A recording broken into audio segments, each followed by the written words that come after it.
On one hand, this world features multi-story buildings, indicating industrialization, yet the people are dressed as if it's a fantasy world. Then, we see a young man protagonist, whose name is Jun Chen. According to the old man, he hasn't chosen a class yet, so if he doesn't do so before the exam, he'll fail for sure. But judging by the look on Chen's face, he doesn't seem to care. To at least take a break after the boss battle, the dean starts whining again, saying that the other students didn't even have time to go to the second room. He has enough time to rest, but he's being too reckless. Acting enraged, he yells at Jin, asking what he was teaching this troublemaker. The professor tries to justify himself, saying that he probably just wants to clear the dungeon as quickly as possible, since the clearing time also factors into the grade. But the department mentor of mages says that while they have a genius like that, he'll now die because of his showmanship. However, his student disagrees because Mr. Jun still has many weapons, and he probably has some kind of plan. Although the mentor recognizes the guy's genius, the weapons he has left are most likely useless, and he doesn't know how to use them because he simply doesn't have enough skill points to handle so much equipment. Furthermore, the monsters on the next floor are trained to the highest level, so he needs to be as careful as possible. Instead of rushing in would mean a huge mana expenditure, and going there without resting is simply suicidal. Upon entering the next room, Chen notices that all the trash has disappeared at this point. There are only goblin shamans and high-level magic here, so now it will be more interesting. He puts 2 fingers to his forehead and gathers energy. The water elemental summoning will be complete soon, so before they die, we have to make the most of their bodies. The goblins already realize how strong their enemy is and throw all their strength into trying to kill him, but Chen only orders the elementals to block him and cover their master, even at the cost of their lives. A large number of magical attacks should have annihilated him, but through the smoke created by the explosions, the hero's figure is. The teacher's words are important because the old man keeps lecturing him. He says the guy is confused about who he is. Even now, without a specialization, even though he has a lot of skills, he's still visible, and the goblins are in complete shock. Chen pulls out 2 fancy pistols and says that now it's his turn to attack. As a sniper class, he has a large number of skills, but for such, what's the point of paying? This class is the best, but also the most difficult to learn. However, the main challenge lies in the skill of stalking on the hunting grounds, because you have to shoot everything without missing, otherwise you can't do much damage, and in real combat, hitting everyone is almost impossible. But the mage mentor suggests that the classless character only has a lot of skills to easily hit the monsters, and at that moment, a deafening gunshot is heard. Jun Chen's new fan jumps and shouts that he will now show something incredible again, and, looking at the screen, everyone sees a clear headshot. The ability to chase steps increases the killing intent with each hit to the enemy. The effect stacks up to 25 times, and each level of killing intent increases shot and movement speed by 2%. So, Chen immediately stacks 2 more levels of the skill, delivering headshots. The goblins relentlessly attack, but their attempts are futile, as the classless one uses a slippery thrust, dodging all the magic balls. Afterwards, he employs the rapid-fire skill, but the rain of magic balls continues to chase Chen. Fortunately, he is agile enough to jump and dodge them mid-air. However, he makes a U-turn and uses completed quick reload, then uses kill shot and burst. Like an angel of death, he unleashes a barrage of attacks on the pitiful goblins. By the time he lands on the ground, he finds himself in the middle of a mountain of bloody corpses. So not only has he taken out so many enemies with a couple of combinations, but he's also killed them all with headshots. And the girls who see him, they are all primary skills and cannot be properly developed. The closer he gets to the limit of his abilities, the more flaws he will encounter. And furthermore, specialization grants significantly more attribute points, and see him now want to have children with him. His skills are so amazing that every girl who sees him will want a husband like that. Even Mago's mentor retracts his earlier statements. He speaks, saying that he truly is a genius of this era. The dean changes his mind again, claiming he always believed in the guy. One of the committee members mentions that he's noticed an oddity. Jun Chen hasn't used any potions yet, even though the rules permit it, and he even prepared mana and health potions in advance, which are prohibited during the exams. Normally, they would be a great help in life or death situations, but apparently, they're useless to him. But the reality is different. He simply didn't take them because with so many weapons, he just didn't have enough space. I wonder if he's truly that reckless or just extremely confident. Meanwhile, his guns were starting to smoke because they had overheated from excessive use and were now completely useless. although it's not surprising since they were only of the black iron rank. However, they've already done their job well. He doesn't need them now. The pistols. The dean couldn't understand the rank of the pistols, or if they were broken.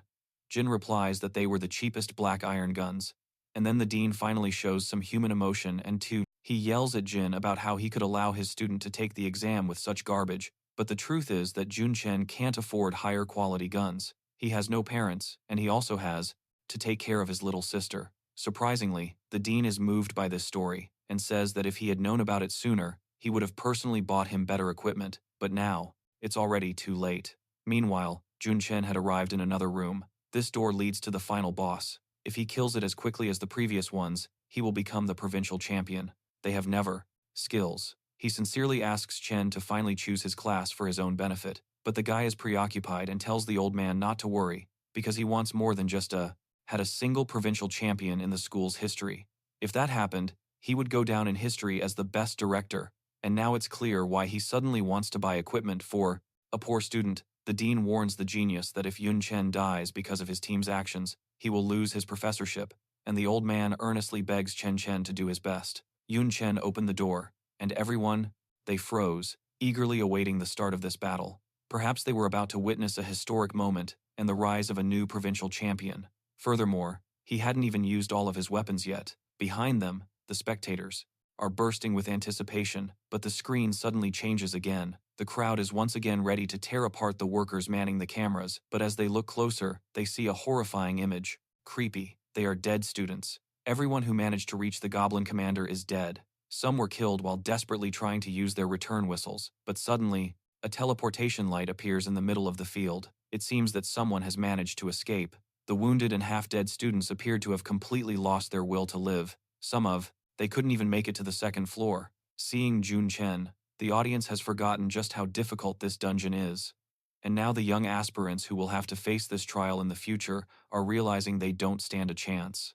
But the dean realizes that, at this rate, all the students will refuse to even attempt the exams and simply drop out of school. So he orders the camera to switch back to Jun Chen. In previous years, many students had suffered, but almost all the deans managed to pass the exams, albeit with great difficulty. This year, the best student was Jun Chen, so maybe now the principal will finally change his mind and make the exams a little easier. Meanwhile, the camera switches again, and we're shown the hero heading to the strong specialization. His true goal is to reach the top of this world. Then his internal monologue begins. Chen thinks about all the attributes and skills he can acquire, even with third main boss's meeting. Finally, he stops in front of the monster who sits upon his throne, who then says that the man came here for nothing. He reluctantly rises from his throne, thinking that now, he will easily deal with the annoying man and resume his vacation. But Chen, in turn, is delighted by the power of the hop elf that is pressuring the hero. Furthermore, he speaks in human language, which was to be expected, but unfortunately, he only has 20 seconds left to live. That's how long the monk's blood rage skill lasts. This skill increases all attributes by 80%, as well as providing 75% armor penetration. Well, of course, there's a price to pay for such power. After a few seconds, the user will lose 75% of their attributes. Jin realizes that the hero took a risk, and a very reckless one at that. There are plenty of other ways to kill the boss. In a fit of anger over such stubbornness, the dean's blood pressure spiked, but meanwhile, Chen has already started the fight. He took the first step, launching himself directly in front of the boss and attacking. The boss is amazed by the man's speed, but it is still too weak. With these words, he strikes his axe right in front of the hero, cleaving him in half. All the female fans were immediately upset by this development. Apparently, not even the incredible Jun Chen could be compared to the nightmare boss, but the dean immediately realized that he was just a clone. At the moment of the frontal attack, Jun Chen had created a clone, and he himself was already behind the main goblin. He drove his spear straight into the giant's back and slashed all along its body. The goblin immediately turns to counterattack, but the staff is right before his eye. Chen uses a flash to blind his enemy. He can't even realize what just happened, and while he is blinded, the hero wastes no time. Without a class, thanks to the system. The system makes him do daily workouts, a 10 kilometers run, 100 sit-ups, 100 push-ups, and 100 squats. By completing all of these, finishes off the boss, but something goes wrong. Chen's attack was so dishonorable that the Goblin King inadvertently flew into a rage, causing his body to become so strong that Jun's spear, it couldn't pierce through, and eventually broke. It's a shame because rage shortened the warm-up time, and now the dungeon boss attacks again with his massive axe. A deafening roar echoes, deafening, and the battlefield is covered in dust. The Goblin King thought he had killed him, but he apparently dodged and used the vine to restrain the boss. With only seconds of blood rage remaining, the real battle is about to begin, but we cut to fans wondering why Jun's weapon is broken and why he hasn't used it before. Even with the King's fury, he can't penetrate the Goblin King's defenses. But the mentor says, it's not just about attributes. Jun Chen has all the right attributes, otherwise he wouldn't be able to blind the monarch of the mountains. The dean says that they both used rage and amplified their already powerful attributes.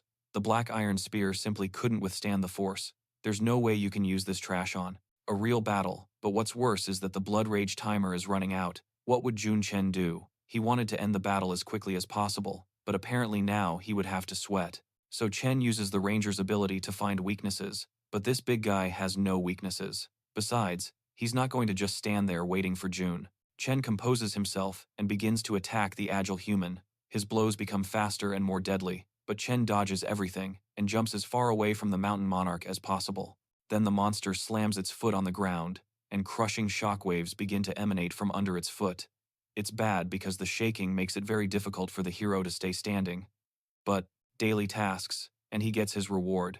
Many people only acquire this amount of skill points and attributes by overcoming the most difficult challenges, but Chen obtains them for free through his. Fortunately, he reacts in time and uses the ability. And then we see Chen, who has already had his ass kicked. With only 9 seconds left, the fans prepare to mourn their beloved, and the dean points out that if he had better equipment, the fight would already be over.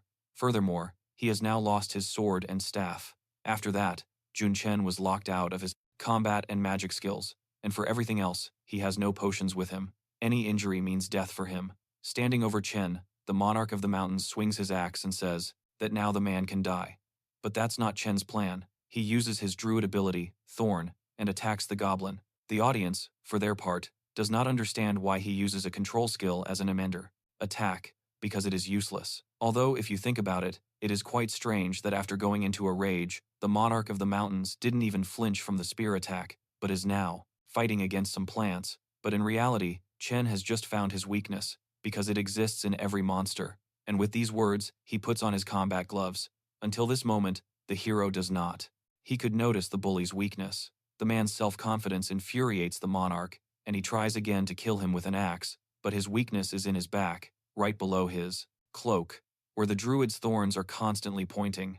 Chen, without wasting a second, moves behind the monarch's back and uses the fire bow skill. The bully doesn't have time to react, and the thorns immobilize him for a few seconds. The spectators are already rejoicing at the hero's victory, but the monster manages to free himself and directs his chest towards the fiery arrow. And although it did a lot of damage, an attack of this magnitude will only knock him down, but nothing more, meaning the guy has already lost. Then Chen asks if the goblin is daily workouts. As Master Heeman stated, classless people have many disadvantages. They acquire very few skill points and attributes, even though they possess many skills because they are sure of his words, because he falls exactly in the place where the broken spear was stuck. The goblin obviously doesn't want to die, but his desire means nothing, and he finally falls onto the spear receives a fatal wound. After that, the hero collapses, devoid of strength, but triumphs, holding it with his head held high. He has surpassed the Nightmare Dungeon in a mere 14 minutes and 47 seconds. The entire stadium erupts in cheers. Their new favorite has managed to defeat the main monster in just 20 seconds. He truly is the strongest. Meanwhile, therefore, the monarch has already begun to dissipate. Considering the dungeon's difficulty, Jun Chen's grade is 3S. He is the first person to clear this dungeon with such a grade, so this earns him 15,000 experience points and 20 skill and attribute points. He is also rewarded with the green forest shoulder pads, belt, and gloves, all of which are of gold quality. Chen also obtains the title of Goblin Kellerer, which grants him 25% increased damage against goblins. Naturally, Chen is very pleased with this outcome, but since he is the first to pass with such a grade, he will enter. Actually, he is on the provincial ranking, but his thoughts are interrupted by the system, as his work will be rewarded with one of 3 talents, Quick Spell. This talent, curiously, shortens the time it takes to cast spells, Aura of Power.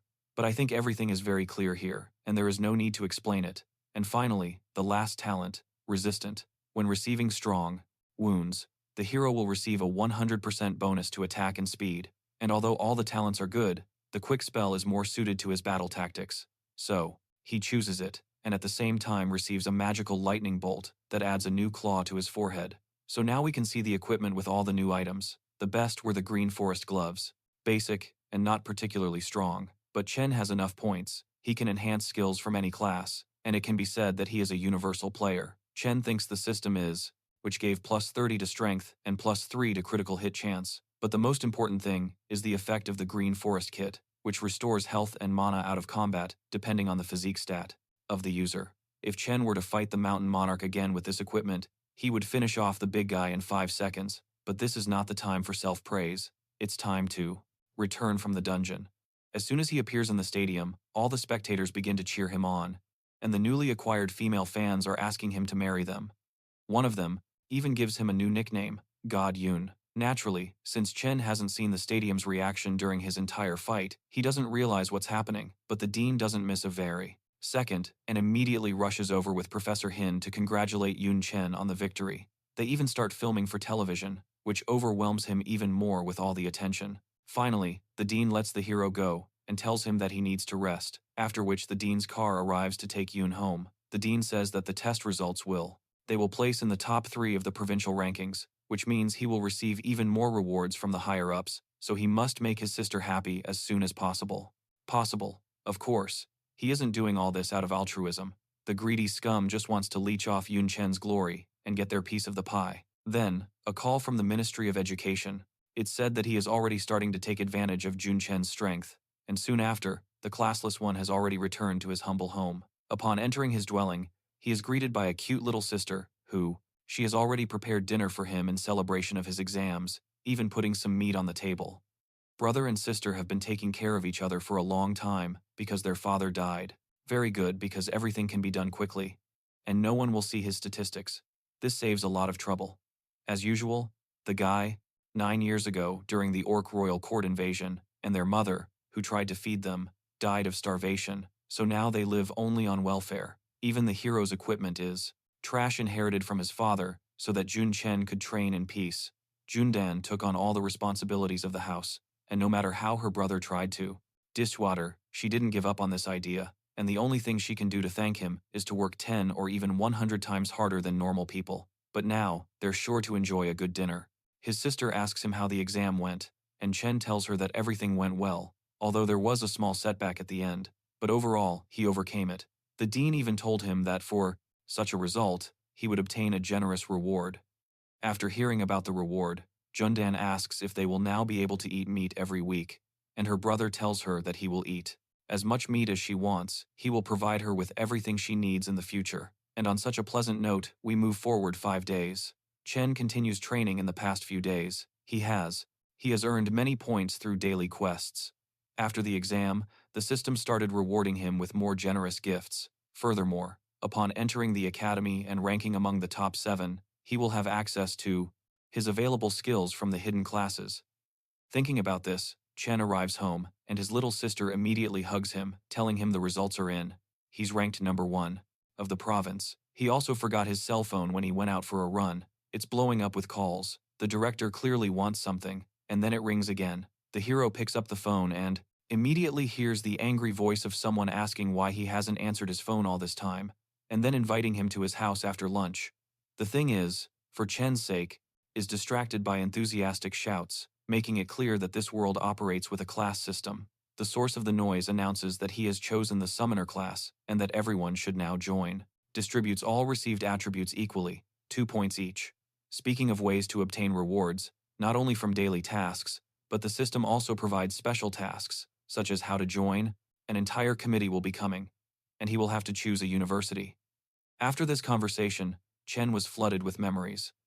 3 years ago, he took a talent test. When the hero touched the glass, it said, which was about to ruin his already difficult life, Chen acquired the omnipotent talent. Everyone present laughed at the poor boy because omnipotent is considered the most useless talent, one with no potential. But Professor Jin tried to console Chen, telling him that talent isn't everything, and that he'd still be able to choose a decent class and achieve at least average results. But the protagonist seemed to ignore the old man's advice. As he walked home in the rain, already on the verge of despair, Chen thought that even if he gave it his all, he still wouldn't have a future. But his monologue was suddenly interrupted by a strange notification. At first, he didn't even realize what kind of nonsense it was. It was just like the web novels Chen read. He had received the system. The system then displayed a panel with a selection of development paths, and at that moment, Chen sarcastically remarked that only a classless path would work for him, and the system, he said he was connected, and chose a classless path. It's been 3 years since then, but it feels like yesterday. It's incredible that classless was the first in the province. I wonder what the system will give him. The system doesn't keep you waiting long for a reward for such an achievement. The almighty talent, rank B, is upgraded to rank A with a plus. All skills can be improved in 3 steps, A, B with a plus, and now Chen has access to new divine abilities, lightning and super self-healing. Additionally, he receives a divine item, the Rebirth Cross, and of course, skill and attribute points were given to him, as many as 50. Jun Chen is more than satisfied with this reward. Now all of his skills will be raised to a higher level. Initially, the strength, to the academy, where the better the entrance exam results, the greater the reward. And the rewards have never failed Chen, so he's going to give it 100% tomorrow. Now, we move to, of the skills, is E rank. But with the talent of the Almighty, they can be raised up to C rank. And now, with this improved talent, all skills can improve too. It's even stronger than some class abilities, but the best part is that the Cross of Rebirth activates automatically when its owner dies, reviving them in a safe location. It's literally like having 2 lives. The most genuine treasure. Jun Chen's thoughts are interrupted when he's told that it's chaos outside and his brother is all over the news. But Chen isn't very flattered by all this attention. Many are just trying to use him for publicity. His sister says it's a lot of money and she doesn't want him to give it up, to which Jun Chen replies that he will accept the reward from the Ministry of Education, but not from others, because then they won't ask anything of him in return, and now it's time for him to go to school. The committee is probably already there. Meanwhile, at school, reporters are harassing all the students, asking them about Jun Chen.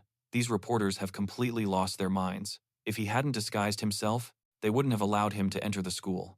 The dean welcomed the representatives from the nation's top academies, all of whom had come seeking the champion, Jun Chen. An admissions supervisor from Yin Academy, named Hua, claims that this student started the trend of skipping class, and because of him, everyone has become reckless. The dean dares to brag about it. Hua immediately begins to frown and demands that the champion choose a class immediately, or else he shouldn't even consider entering the academy. Surprisingly, the dean takes Chen's side, stating that the conservative Hua's behavior is unacceptable. Does he really want to deprive the provincial champion of his individuality? The exam square the next day. This square is bordered by 3 enormous magical doors. Although Jin has told his students this many times, he will repeat it again now for those who are. But the fool continues to stand his ground, saying that those without a class have no future, and if he doesn't change his class, Yin Academy will not accept him. A student from Yin Academy, named Joan Zhu, tells her mentor not to worry because Don Jun School is in the middle of nowhere, and it's not worth wasting energy on a student from such a backward place. She says that Jun Chen already, he has given up on his future, choosing fleeting popularity over grades. He's obviously not very forward-thinking. He probably just found a loophole in the exam and cheated somehow. But Jin defends him. The arrogant young man doesn't realize how difficult it is to be without class, so he should just be quiet. Jun Chen is undoubtedly the champion, but Ua says he is too gossipy, and the old man had better calm down. But then, a woman enters the conversation and says that Don Jun School belongs to her academy. Does he think she will let him get away with such provocation? The imbecile responds by saying that she can't do anything to him because they have much more talent, and then a massive fight breaks out. While everyone is trying to injure each other, the dean interrupts them just in time, reminding them that they came to recruit, not to fight. Joan says that they are indeed there to recruit, but it seems the exam results were falsified. Just then, Yun Chen bursts into the room. Din and Jin are happy to see him and want to introduce him to their mentor, but Chen already. He overheard everything from outside. He approaches Yanu, telling him that he's standing right in front of him if he wants to test how honestly he passed the exam. When So asks how he'll verify it, Chen says that he will defeat him within 5 breaths. If he fails to do so, So can consider Chen to have lost. Such blatant insolence stuns the student who just graduated. Ready. There are 3 difficulty levels: easy, difficult, and nightmare. Once a door opens, it signifies that the dungeon has also opened, meaning the exam has begun. Who already considers himself on par with his senior. It seems it's time to put this upstart in his place. Jin asks Chen to calm down, reminding him that an academy is the best in the country, and this student has been there for a year, studying there, and is probably stronger than the schoolboy. And, of course, Su immediately starts saying that Chan has chickened out. The dean thinks that Chan will definitely lose because he's level 13 compared to Zhou's level 19, which is too significant a difference. Then we transition to the gym, where the guys are ready to tear each other apart, preparing for a one-on-one match. Ua says that So only needs to last 5 breaths to win, but he also needs to teach the upstart a lesson, and the cocky student tells his mentor not to worry, that he will crush him in 3 moves. The dean, having lost all hope, says there's nothing he can do, so he can only wait for a miracle. So mocks Jun Chen's style, asking him if he would use a sword staff against a real wizard, but the sword staff is damaged. Only the staff function works. Still, it's more than enough to defeat the arrogant bastard. So yells, no, he can win using only magic, and begins to cast spells. Now he's in great shape. His casting speed is only 0.7 seconds, but before he can even begin to cast a fireball, a huge fireball is already right in front of his face. So manages to cancel the fire and put up a magic shield, but his strength isn't enough to withstand the attack of such a powerful spell, and at that moment he is struck by a large number of fireballs that cause him to explode. This is the end. He couldn't withstand 5 breaths. Unfortunately, Su survived, but he is sure to remember that he shouldn't underestimate this guy, and Chen stands over the defeated loser, asking if this is the full strength of a student from the Injin Academy. The higher the difficulty, the higher the score, and the less equipment used, the higher the score. However, the students shouldn't get too confident, because the monster copies will be equal to. He is shocked because his student defeated an advanced level 19 mage, using only a fireball, and all the spectators also can't believe what is happening, as it defies all logic. Logically, Chen should be much weaker than he is.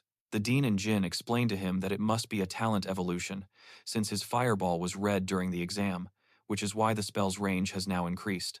Using the advanced talent of the Almighty, the only disadvantage of classless fighters is that their abilities reach their limit and cannot compare to those of class-based fighters. But this guy doesn't seem to have a limit, which means he's going to become much stronger. Realizing all of this, the instructors immediately swarm Chen and try to attract him to their academy. But Hua, of course, continues to humiliate Chen, saying that he has no future because he can only increase his talent once, and the other mentors say that, because of him, the academy has been discredited, and their student is still lying on the ground. Right after Hua realized that he had been deceived, he took offense and immediately left. Everyone tells him. Chen forgets about these losers, and they start offering him new entry conditions again. However, the same girl who defended him earlier suggests that since he is a graduate of the Jiangnan province, why doesn't he join the Jiangnan Academy? She promises to give him books containing all the basic class skills to learn, skills not limited only to his country. For example, the country of Fusa has ninja, omji, and samurai classes, while the West has witches, sorcerers, and vampires. Joining them will provide him with everything he needs if he puts in the effort, and their alchemical laboratories and forges will equip him with polymorphic weapons. There is no way the other curators can match such an offer. She was literally Guan Yu, offering him the best possible opportunity for a warrior, the real ones, and students can easily die. Therefore, Jin, as a teacher, considers it important that everyone simply tries to survive, not necessarily pass the exam with a perfect score, and in this, without a class. Well, of course, the choice is obvious. He chooses the Jinan Academy, and we move forward a bit in time. The hero is already in the park to test a new skill, the Divine Lightning. With it, he can move. Being incredibly fast is a very useful skill that surpasses all other movement skills by several levels, although, of course, trying out new applications of it drains him significantly. Skills, interrupting the unexpected notification on his phone. He received 2 million from Sanin School and as much as 5 million from the Academy, and most likely other awards have arrived as well, so it's time to go home. They've arrived, so it's time to head home. The men from the Academy were already waiting outside Chen's house. They had brought one of the polymorph weapon items as they had promised, and after opening the box, Jun Chen saw a beautiful spear of the highest quality. It is a demonic destroyer that can switch between a spear, a sword, and a staff. This weapon is equivalent to 3 gold rank weapons. Now he won't need to carry a lot of equipment, but the men say that this weapon has been at the academy for a long time, waiting for its owner. Well, and here it is for the man. Especially clever, he begins explaining weapon classes and their enchantments, which, in short, are ranked iron, black, bronze, gold, platinum, diamond, legend, and so on. They can be enchanted by adding an extra quality star. However, if the enchantment fails, the weapon could be destroyed, so Chen needs to be careful. Along with that, they brought something even more important than weapons: books containing rare, basic class skills. Everything else would be available to library members, but he was already starting to drool over that as well, and the gifts don't stop there. The city of Danjun gifted him a villa, a huge and beautiful house that is now completely at Chen's disposal, and, at that moment, the doors begin to open, signaling that the exam has begun, and all those who wish to enter the academy must choose their door. The name of the dungeon is his sister's. Their previous home was the size of a bathroom. At this house, his sister suggests taking a look around, but Chen asks what the point is of looking around their own house. He is more interested in the new skills he can learn from Western books. The game Divine Possession was released 70 years ago, and naturally, over 100 million people participated. More people chose non-human races, such as orcs or elves. Later, when the game merged with reality, different races had children with ordinary humans, creating unique bloodlines. New and unique. It is worth noting that the world has integrated not only the system and objects, but also NPCs, monsters, a vast map, and much more, resulting in a world 10,000 times larger than before, bigger than the past. By New World standards, Danjun City is quite small. It's difficult to encounter other races there, and only by moving to a large city like Sunan Chen will he be able to learn about this world. For the rest of the day, the hero spent his time studying insatiably, absorbing new knowledge, and within a month, he mastered not only rare classes, but also his new weapon, Destroyer, demonic. But he spent the rest of the month with his sister, visiting places he couldn't before, due to their poverty. As the start of the school year drew near, his sister cried and cried about their separation. Jun Chen told her to call him if she needed anything, that he couldn't deny her anything now that they were rich. After saying goodbye to his sister, his next destination was Sannan Academy. Upon arriving, he was met with a beautiful view and a large number of people. Moreover, he had yet to encounter such beauty and diversity befitting the 7th-ranked academy in the country, but Chen's thoughts were interrupted by the elf in charge of student enrollment. She asked for his resume, which he gave without hesitation, but as soon as the person in charge of Goblin Dungeon. The difficulty levels are easy, simple, and nightmare. The number of participants allowed to pass is from 1 to 5. Notes: unknown dungeon teeming with goblin settlements. These fierce, registration read aloud that he was Jun Chen.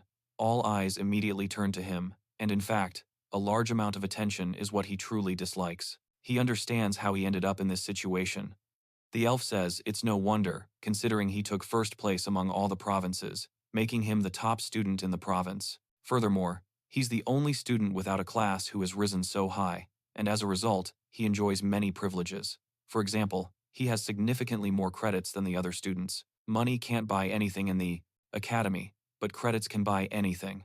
As for his other privileges, we'll see them a bit later. So, as she escorts the top student to his destination, the elf asks if Jun Chen has chosen a major. There are 5 departments at Sannan Academy: military support, elemental, weapons, and tactics. The military department focuses on fighting and killing. The elemental department is the best choice for a mage. The tactics department is self-explanatory. The weapons department focuses more on weapons than skills, while the support department specializes in enchantments and alchemy. Blacksmithing and healing, without hesitation, replies that the tactical and support departments are not suitable for him, but the other 3 would be a perfect fit for his fighting style, and as they were talking, they have already arrived at the place where he will be living throughout his training. Chen is very happy with this gift, and can't even believe he gets to live here. There are only 3 floors, and they're filled with equipment, prime real estate, including a training ground, a treadmill, and a warehouse for resources. Of course, a mansion all to himself is a privilege reserved for the top 50 disciples of the higher rank. As for the lower-ranking disciples, 5 or 6 people live in one room. Although this is a very cruel distinction between the disciples, like it or not, that's just how it is because of monsters love blood and human flesh. But the participants are already aware of this and seem quite confident in their decisions. The audience notices that most of them have gone in. Because of this, All the disciples are very jealous of Jun Chen and will try to take his position. In a week, there will be a rookie competition. Everyone who entered the academy this year, even among the geniuses of the province, where there are those vying for second and third place, Chen, who forcibly seized first, has to be as careful as possible, and now the system is giving him another task. The task is to not lose first place. Failure carries no penalty, but success will reward him with a new Class S skill and a luck potion. With such motivation, Chen isn't afraid of his opponents who only risk taking his place. The next day, the newcomers' meeting was announced, and naturally, Jun Chen was in the front rows, while the most underachieving students could only talk about him behind his back and envy his mansion. At the top, of course, are those who believe Chen doesn't deserve the championship, since they also took first place in their own provinces. Why should they be behind a classless person? But they are silenced by Saint Tyrant, the champion of Dutch, a blood knight, who says that if they don't like something, they can challenge the first disciple in the arena. If they don't have the courage, then they should just shut up. J. Kingling, the Dongling provincial champion of the Taoist class, supports Tiran, and he says it's not good to discuss people behind their backs. Xuanfang, second in Sinan province and a destroyer mage class, joins the conversation, saying that Chen stole his seat, so that as soon as the meeting is over, he won't hold back. Jia Anfu, dean of the military department, points out that, because of Jun Chen, the place is becoming too noisy. Everyone is worried about his ranking. Many students disagree with the decision to rank him in first place, but each of the deans has seen the footage of his battle and groups, which makes sense, I suppose. But one guy still decided to go solo and cause some trouble. He's clearly not from the elite class. He must have a death wish. He also chose a nightmare-level dungeon. He definitely deserves to be ranked first. Xia King Cheng, the dean of the weapons department, joins the conversation and says that his fighting skills are of top-notch. With an innate fighting sense and a talent for various weapons, he's definitely going to be your choice.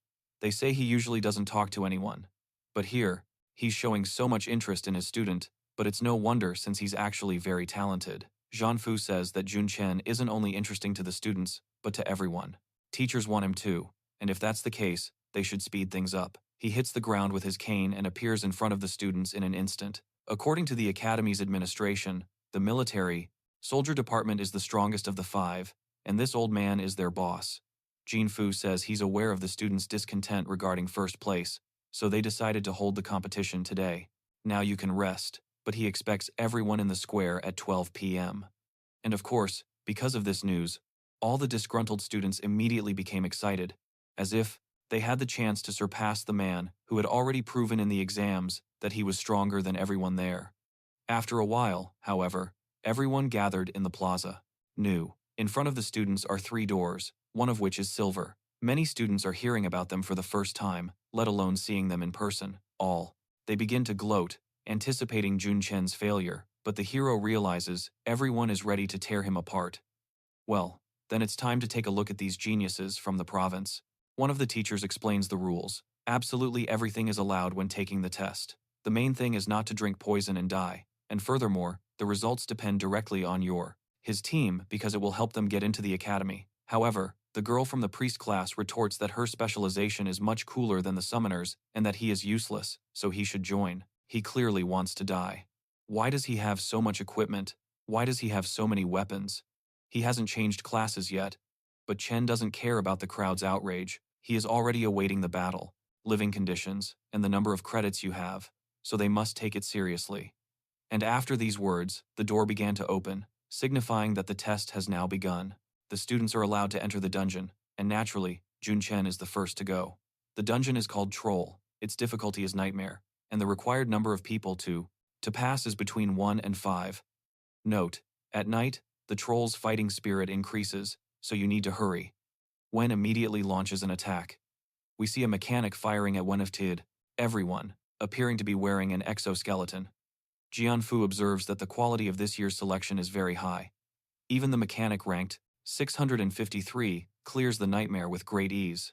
But besides Jun Chen, the one who caught the teacher's attention the most was the first-year priest ranked 213.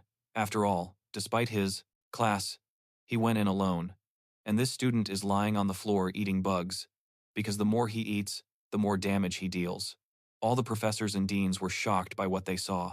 Having come this far, what place does he occupy? Jun Chen immediately ordered Jun Chen to be shown, and as soon as the camera switched, everyone was no longer in the mood for jokes. They saw the field, littered with a mountain of corpses. They had already killed them all and proceeded to the second room. Even the fastest disciples were still fighting. Some teachers couldn't understand how this was possible, and the dean of the elementary department, Yu Xuan, says they simply aren't looking closely enough. Their methods are quite simple. The trolls' bodies were burned, and the Yu Xuan trees lost all their leaves. He probably used the eye of the storm to draw all the enemies to one point, and then used the fireball. It sounds easy in words, but not only is the crowd of spectators paying attention to this reckless guy, his teacher, Jin, can't believe this psycho still hasn't chosen a class. What's more, he even went to the nightmare dungeon. Reality. It's difficult to achieve something like that without being an artificial mage. This boy would be perfect for the elementary department. Jianfu interrupts the magician and says that he is still the strongest student in. In terms of combat power, the second room doesn't just test combat performance, and as Chen enters the second room, his feet begin to sink. There's no doubt that it's a swamp. He pushes his staff directly into the slimy mud and uses a play ball, launching it backwards. The swamp is very difficult terrain, with poor lighting, and it seems he will need good perception, which will be quite a challenge, but Chen already has an action plan. Jun Chen uses a druid skill, natural affinity, which enhances his perception. The strength of the ability depends on the number of plants nearby. Normally, natural affinity is just a basic skill that isn't very strong, but Chen's skill is B rank plus. That means he can resonate with the plants and communicate with them. It doesn't matter if it's a tree, moss, or vines, all of them can become the hero's eyes and ears. Because of this, he found his way to the TR room and instantly ran towards it, cutting through numerous trees. Chen uses a vine to cling to the trees, having to carefully maneuver to avoid stepping on the swamp, or he'll get stuck. As soon as he finds solid ground to stand on, he is discovered by a troll who immediately tries to kill Chen by jumping on him from behind. But he, without a second thought, doesn't even turn around, and transforms his polymorph weapon into a staff, aiming it directly at his opponent's face and launching a fireball at the troll. No one seems to have realized that absolutely all the plants are his eyes and ears. Chen knew about the troll's ambush from the very beginning. He plunged his staff into the ground and used the growth skill, causing more difficult still. The guy clearly doesn't care about himself. His worries are interrupted by the school's dean, Don Zheng, who demands an explanation from him. Jin tries to muddle through the plants to restrain all the opponents. The growth skill also underwent changes as his rank increased. In addition to containing enemies, the plants had a parasitic effect. Once inside the body, they would feed on it until their victim was completely drained. The teaching staff didn't entirely believe that this type of ability could evolve, but after seeing them in action, all doubts were immediately dispelled. The head of the military department points out that Chen passed the test perfectly, because for a warrior, it's not only important to have strength, but also perception. A lack of information could lead to an ambush, or they could simply get lost and starve. In general, there are many perception-based skills. For example, the Dark Priest's perception of darkness, or echolocation. To solve this problem, for instance, the Destruction Mage will simply blow everything around them up, while the Blood Knight will rush into battle, relying on their excellent defense. Meanwhile, Chen was almost out of the swampy area. It would be much easier. From here, the room's layout resembles a minotaur's labyrinth. Without keen perception, he would be lost. But luckily, the plants are on his side, and then he stumbles upon a giant sleeps in the guard post at the door to the next room. It's a level 15 battle true leader. The difficulty is silver, level 3. The skills are Fury Pull and Battle Cry. From battle, a very responsible guard finally wakes up. Overwhelmed by the heat, he realizes the reason. There is a huge fireball right next to him that hits him squarely in the face and makes him land on his feet, so he ends up in room 3, right in front of his boss. He immediately starts making excuses and begging his boss not to kill him. It seems that the fireball attack didn't, saying that Chen is a very talented student and that his lack of a class is probably part of his strategy, but the dean doesn't believe him. Meanwhile, Chen has already entered the bold, do much damage. The boss says that he'll forgive the bad guard this time, and in gratitude, the big guy promises to crush the guy who attacked, but is interrupted by an irritated voice that asks, "Who is going to be crushed?" The guy slowly approaches him from behind, and if the gnome wants to atone for his mistake, Chen will be happy to help him. He will pay for his negligence with blood. And with these words, with a single blow of his sword, the hero easily killed the guardian. This makes the boss incredibly angry. How dare he kill the boss's watchdog right before his eyes? The boss. He is level 17 and gold rank, and his entourage is not far behind. Behind him are unimaginably powerful fighters. It's clear that Chen is going to have a hard time, so he uses the evaluation skill, with the help of which he formulates a plan. And declaring that he will prepare a feast for the trolls, Chen slams his staff against the ground, but only the boss immediately turns away, pounces on Chen, and reacts very strangely. The hero is genuinely scared, but declaring that it's too late to ask for mercy, the boss crushes the guy with a single blow of his hammer. But something's off. The man used a clone, and the boss actually killed the double. It's a useless technique. No matter how many clones he uses, Stru will kill them all, one by one.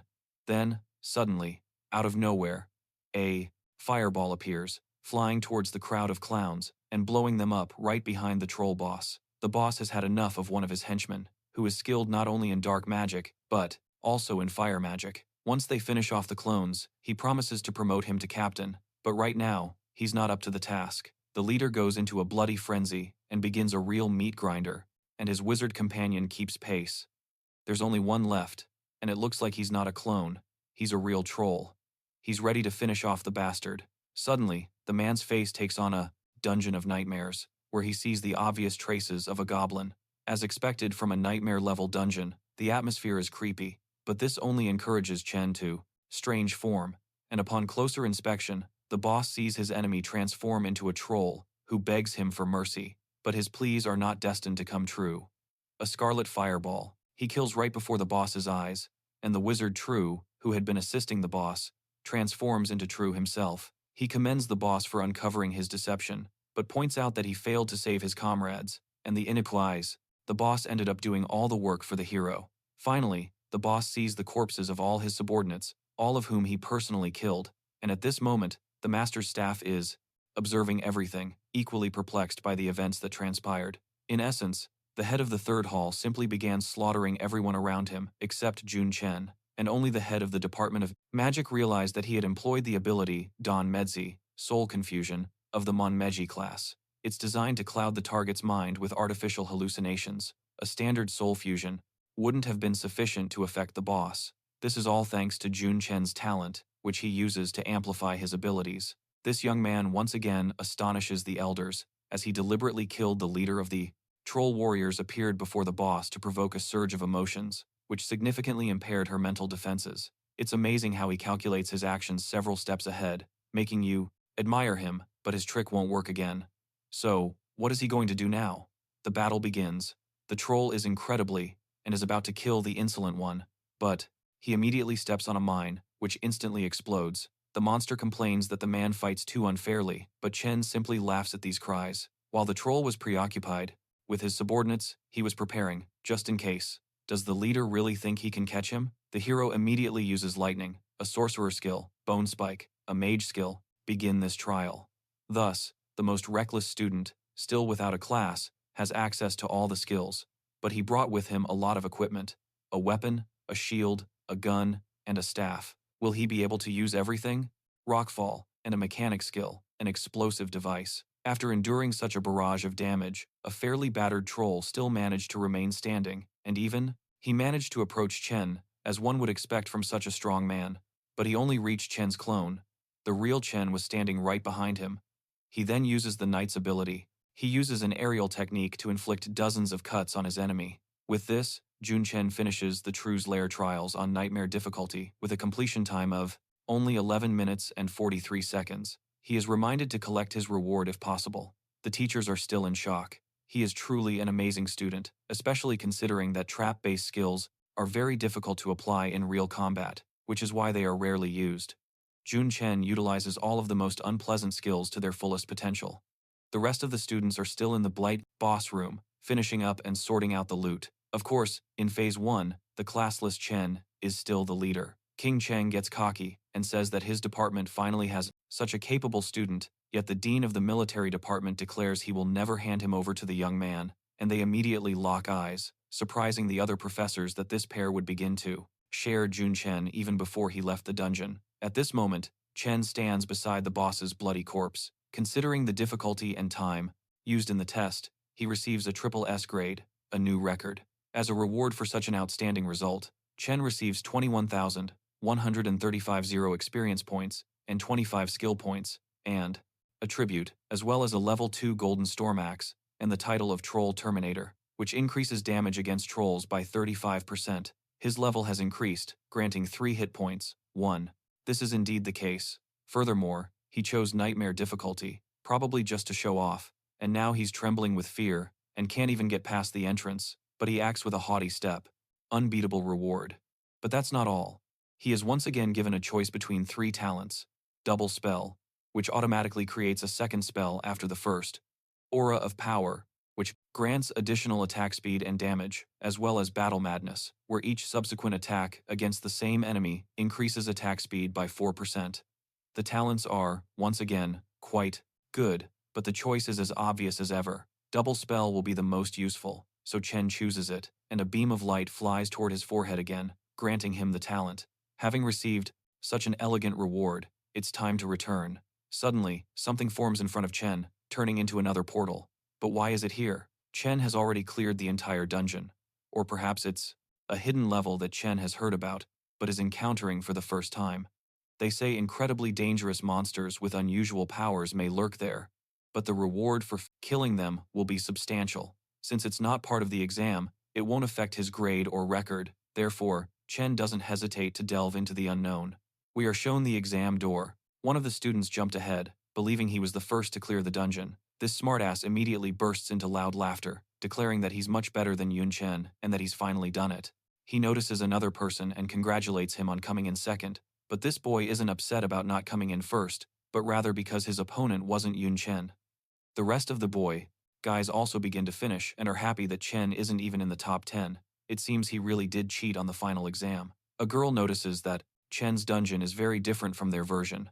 Everyone starts watching Chen's screen in detail, and the cocky smartass realizes that Chen effortlessly surpassed his.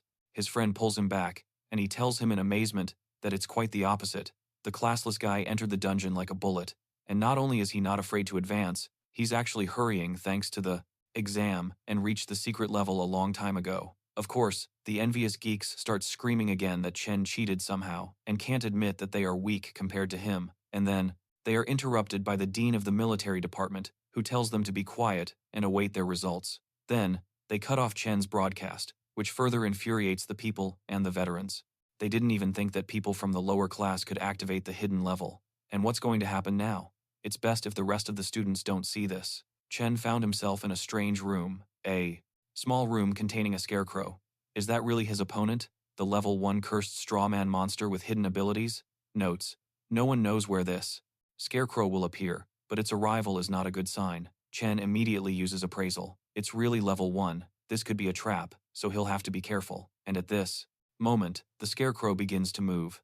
Chen immediately gets into a defensive stance and prepares a water elemental to test what this monster is capable of. The scarecrow instantly jumps out of the way and is right in front of the hero's face. It's incredibly fast, but the divine lightning is much faster. The monster didn't even notice. He explains why his enemy was vaporized in a fraction of a second, and Chen says he was very close and almost caught, but quickly realizes something is wrong. The scarecrow has Chen's hair. He didn't want to attack, he was only trying to a lock of his hair, and then the doll began to emit a strange, malevolent energy. Chen decides to take the risk and, regardless of with his skills, he has to deal with it as quickly as possible, and using the striker skill, Fire Fist, Chen relentlessly punches the scarecrow in the face. This causes an incredibly powerful explosion. Basic swordsman skill, acceleration. Chen develops tremendous speed and, in just a couple of moments, catches up to his first opponents. The goblins notice. A powerful punch shot out at great speed and crashed into the wall. It was Chen, but how is that possible? He was injured by his own punch, and this monster pretended to be a hero instead of dodged. Now it's clear. The straw man heads towards the wall and slams into the concrete with full force. And at that moment, Chen's head is smashed so hard that blood starts to sprout. All damage inflicted on the scarecrow will be reflected back to the hero. Chen immediately rushes towards it to stop the scarecrow, but he is unable to attack. What can he do? But still, no.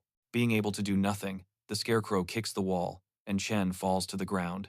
For the first time in a long time, he feels pain. Then he tries to use the liana, but even this isn't successful. Success, because the scarecrow interrupts his attack by slamming his fist against the wall. The sharp pain disrupts the hero's concentration, but Chen isn't afraid. He's excited by such an opponent and even grateful to him. If it weren't for him, Chen would start thinking that he has already become the strongest in the world and would stop growing. The masters watching Jun Chen are very excited. This boy has finally encountered a formidable opponent, and Qing Chen is completely sure that he will be able to defeat the straw man. The old man asks her why she thinks so, and if she knows something he doesn't, more than him, but her conjecture is based on Chen's confident and calm look, because he can't be so calm without having strategies to win. Meanwhile, Chen has already realized that the scarecrow has been deceiving him all this time. He initially thought that the straw man connected his life with his own, but in reality, the damage received by the scarecrow was transferred to Chen and the injuries it just imitated. And since that is the case, the hero can heal without fear of the scarecrow's body being restored. It is only a level 1 monster and does not have that much. The rapidly approaching threat, but unfortunately, they don't have enough brains to evaluate the enemy's strength and are happy that they will soon eat humans. Chen takes out a magic staff. Health as a level 16 classless warrior. The scarecrow's healing skills were not used, even though Chen has them, so it definitely cannot copy skills, and in that case, at that moment, the guy breaks the wall with an elbow strike. If the monster had copied his attributes, it would be destroying structures with its blows and not hurting itself. Suddenly, the scarecrow, he starts screaming in pain. His arm is broken, which means that the conditions of this ability are the same for both sides. The damage that Chen receives transfers to the monster in exactly the same way. Realizing this hero ignites his hand. It's very curious. What if he attacks himself? How much damage will the monster be able to withstand? The straw man burst into flames in a matter of seconds and turned into ashes. It wouldn't be able to withstand even 1% of the damage Chen could inflict on himself without taking any damage. If the monster's attributes were equal to those of a hero, he definitely wouldn't hesitate. In the remains of the scarecrow, a reward awaited. A voodoo doll, cursed object, category, rules, quantities, uses. 1. Wrapping the target's hair. Around the object, all damage the user receives will be transferred to the target. In the right hands, this item would be incredibly useful. Meanwhile, at the gates of Mora 2000, students are waiting for their turn and are very dissatisfied about it. And finally, the last student finishes their test, and the dissatisfied students immediately rush to express their complaints, but they were interrupted by a threatening voice that ordered everyone to line up. As Chen ran towards the line, he thought about the fact that he had obtained first place, but the consent system task is still pending, which means that the beginner competition is not over yet. At this moment, an old man came out and told the students that some of them, her team instead. Naturally, these harsh statements provoke a confrontation, and they decide to leave once and for all. But the protagonist, seeing these mediocre individuals, thinks that 30 years ago he received and uses a mage's basic ability, Fireball.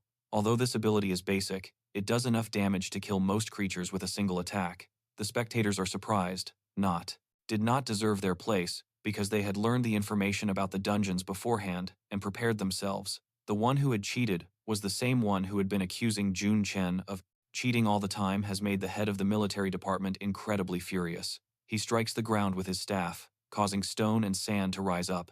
Now there will be a one-on-one fight will commence between all the students to determine who is the strongest. Naturally, many of the students are pissed off about this. The old man shouts out the rules. You must challenge anyone to a duel and defeat them, and then you will take all of their credits and a spot on the roster. You cannot refuse a challenge. This encourages everyone who is dissatisfied with their current status, and in an instant, everyone immediately rushed to challenge opponents of their own strength, except for Jun Chen. He is already the strongest, so he doesn't need to take anyone's position, but now it's at least clear why the system hasn't completed the task yet, and at this moment, 2 brave men rush into the arena to challenge Chen, the top disciple standing in first place. A place to fight, but Chen says here that fighting them one-on-one would take too long and be too boring, so he orders them to attack in pairs. Naturally, this wounds their pride and infuriates them. But, when they win, they agree to split Chen's credits, but unfortunately for them, they are far too slow. Classless uses the fighter skill, penetrating blow, and a powerful attack creates a huge cloud of dust that sweeps across the arena. The master barely had time to activate his shield, which only barely withstood the hero's attack. If he hadn't had time to do so, the students standing below would have been hit as well, and they wonder if penetrating blow is really just a basic skill. The cloud of dust begins to dissipate, and they realize that the two brazen individuals who challenged, he not only casts spells instantly, but his power is far greater than that of ordinary mages, and the surprises don't stop there. Now, his staff changes shape with a metallic sound. Jun Chen are already unconscious, and he, classless, wants to finish them off, but the master says that Chen has already won, and that he should stop. He realizes that this guy is incredibly strong. He can't let anyone die, but he will be able to stop Jun Chen if he loses control. At that moment, Jun Chen stood at the edge of the arena, looking at everyone and asking who else wanted to fight him, except for that almost the entire crowd was trembling with fear. The penetrating blow infiltrated so quickly and lasted so long, possessing a vast number of attributes. Even the schemer who hated Jun Chen out of envy realized just how strong the classless guy was, while the rest of the weaklings weren't even sure if he was a human or a monster at all. But their uncertain chatter is interrupted by a stern voice that says, "Let's fight him." This is Saint Tiran, the third champion of Dao Province, who also possesses the legendary hidden class, Blood Knight. And finally, the crowd will witness a spectacular fight. But that's not all. A mysterious elf girl is also challenging the member, and some of the students are already aware of Nicole, the swordswoman ranked first in the Xi'an province and fifth in the entire academy. She hails from the Silver Moon bloodline. Silver Moon elves naturally possess more attributes than other elves, and it's rumored that her rank is S-class. Sen Tian immediately starts freaking out and proclaims that he challenged her first, but Chen doesn't care at all. He suggests that the two of them attack together, and the teacher eggs them on, telling them to decide quickly. Following this, the Blood Knight leaps into the arena. He intends to defeat Chen on his own. The Elder anticipates a great battle, a student with a legendary class versus a student with no class. The battle commences, and Sen Tian lunges at Chen with a metal, transforming into a sword, a special weapon called a sword staff. As the name implies, it can transform into both weapons. When in ball form, Chen gains a C bonus to strength, and bloody blow, and his attack strikes its target, resulting in an explosion. The impact was so great that even the energy barrier above the arena cracked. But the most astonishing thing is that Yun Che didn't even moved, easily dodging such a powerful attack while remaining calm. Then, Tyrannus makes another charge, lowering his shoulder shield, his arm holding the spear horizontally, and his weight distributed downwards. Even the distance between each step is precise, all in order to reduce his opponent's range of movement. These textbook perfect techniques are exactly as described, perfectly perfected. Chen begins to prepare a counterattack, and comments that Anne is like a machine, acting according to instructions.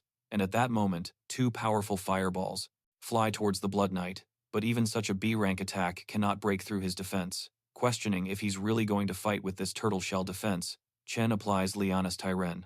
Ton feels confident, and although he is bound, magic cannot break his perfect defense. However, this is not the end. The classless one commands the vines to grow, and the plants start. He got under the armor of tyranny to siphon life force, and he is very aware of this, so he uses blood flames, but Chen won't let his vines burn, so he acts proactively and uses a curtain of water that floods the Blood Knight like a waterfall. The weak who observe this cannot believe that it is a simple water curtain skill, but rather, it looks like a torrent of water, and Chen is already rushing towards his opponent using the skill. Ha! Not only did the flames dissipate, but the water plants began to suck the power faster. They shrink even more. He didn't want to use it, but there seemed to be no other way. The blood movement allows him to free himself from the plants and get right behind Chen's back. He was ready to, when the weapon takes the form of a staff, he gains a C bonus to wisdom. Chen now uses the swordsman skill, wind power.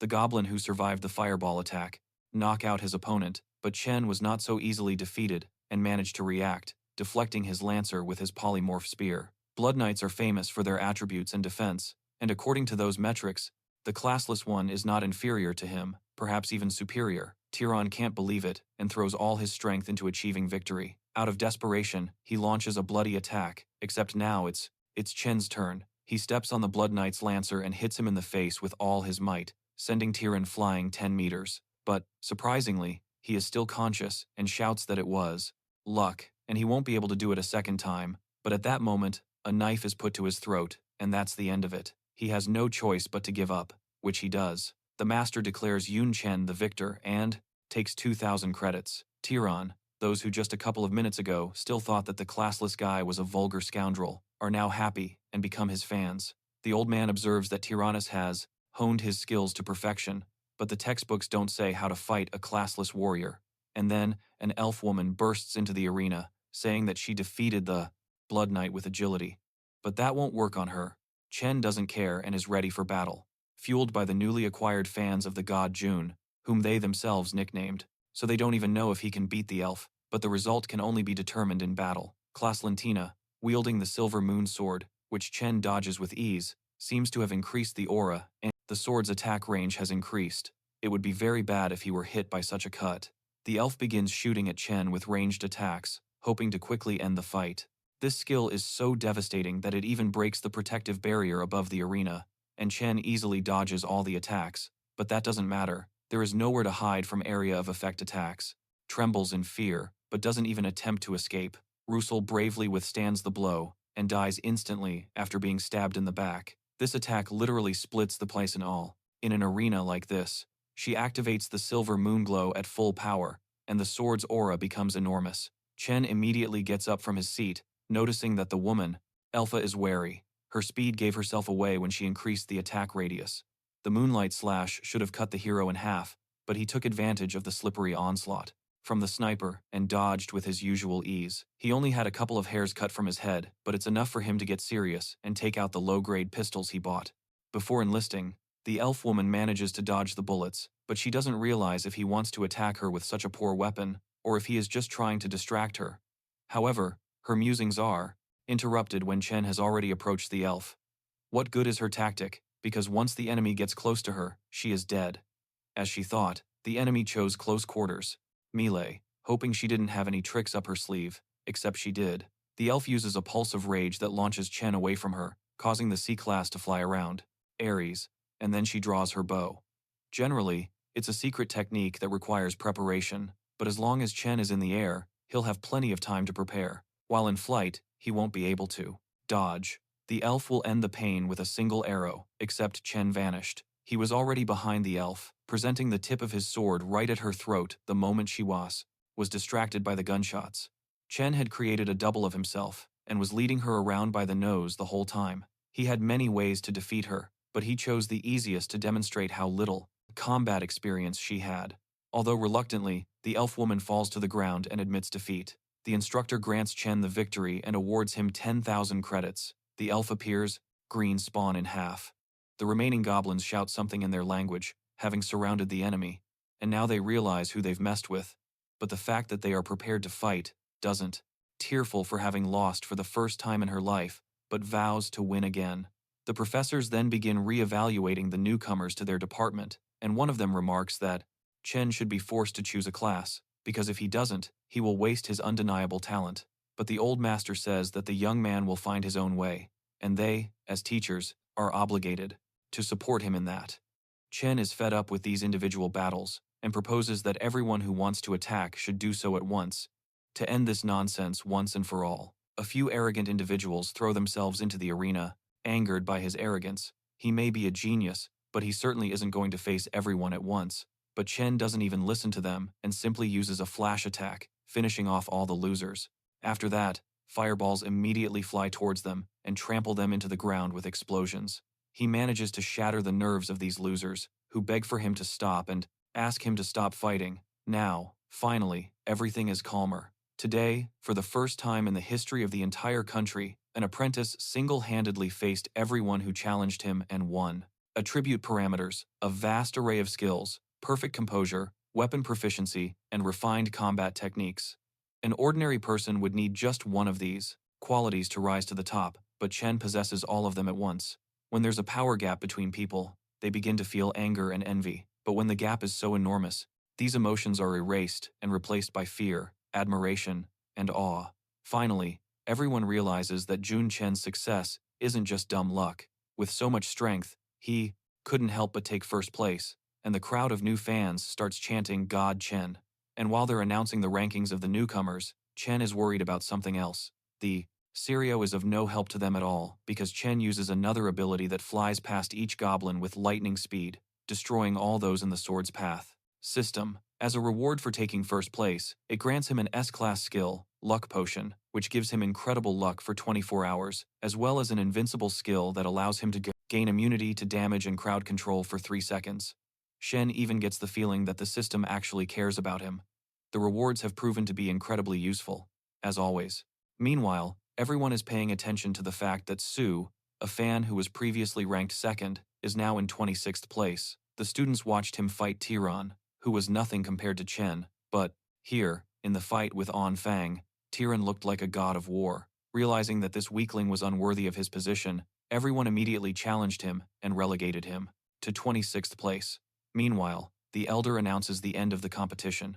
Whether they like it or not, their rankings are now set. The elder reminds the students to choose their 5 departments, and those who do not want to die in endless battles should not choose the military department, because, while it will make them the strongest and help them survive, the Queen of Ice Sea King Cheng remains silent and doesn't encourage anyone to join her, but she doesn't need to. Everyone already knows that not only is she the youngest dean, but she somehow managed to defeat the Demon King. She has a huge following of students. Jun Chen remembers what he read about her. Although she is only 27 years old, she has spent 8 of those years on the battlefield. She is currently rank 3. Ex-King Cheng steps forward and personally invites the classless student to his weapons department. He had never spoken to a student until now, but decided to ask him to join her. But the old man interrupts her offer and says that if Chen joins him, he will make him his personal apprentice and also give him 3 A-rank skill books. The head of the elemental department. It is the skill of a magic swordsman, flame-cutting wind. Chen used it for the first time, and even he doesn't fully understand how a basic skill could be so strong. The audience, seeing such an automamus, says that that is far too little for such a Pepito. If Chen joins him, he will teach him whatever he wants and also give him all the resources and knowledge he needs to develop his potential. Wizard is the most expensive class, considering the amount of money needed to acquire the necessary resources. It's easy to get frustrated, but here, a full provision is offered. Old Lian is doing exceptionally well. Prepared, no other option can surpass it in a second. After all, the elemental department has more money than all the other departments combined. Both offers are very tempting, and furthermore, these chairs are a good match for Chen. The choice is very difficult, but suddenly Chen and the elders are distracted by something. It is Si Chen who offers the essence of the Demon King that he killed. All the students are shocked by this offer. This artifact is truly invaluable. Its value cannot be estimated in money, because no fool would sell such a thing. However, Si Chen uses it for his own purpose and absorbs the essence. His body will be strengthened, and he will receive additional attributes up to level 70. And there is also a small chance of obtaining the Demon King's bloodline.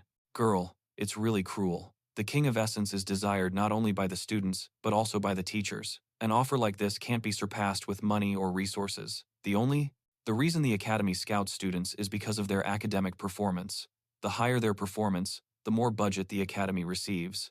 So, every year, there's a battle between the departments for the students. The exception was Si King Cheng. She never tried to recruit students and is very strange overall. No one knows why she left the battlefield and became a teacher, and now she has offered something Chen can't refuse. So the choice is obvious. Chen joins the weapons department, and a little later, the hero finds himself outside the armory building with an excellent fighter, begins to rejoice. One of the girls is even ready to give herself to him, and those losers who laughed at him at first have already realized how.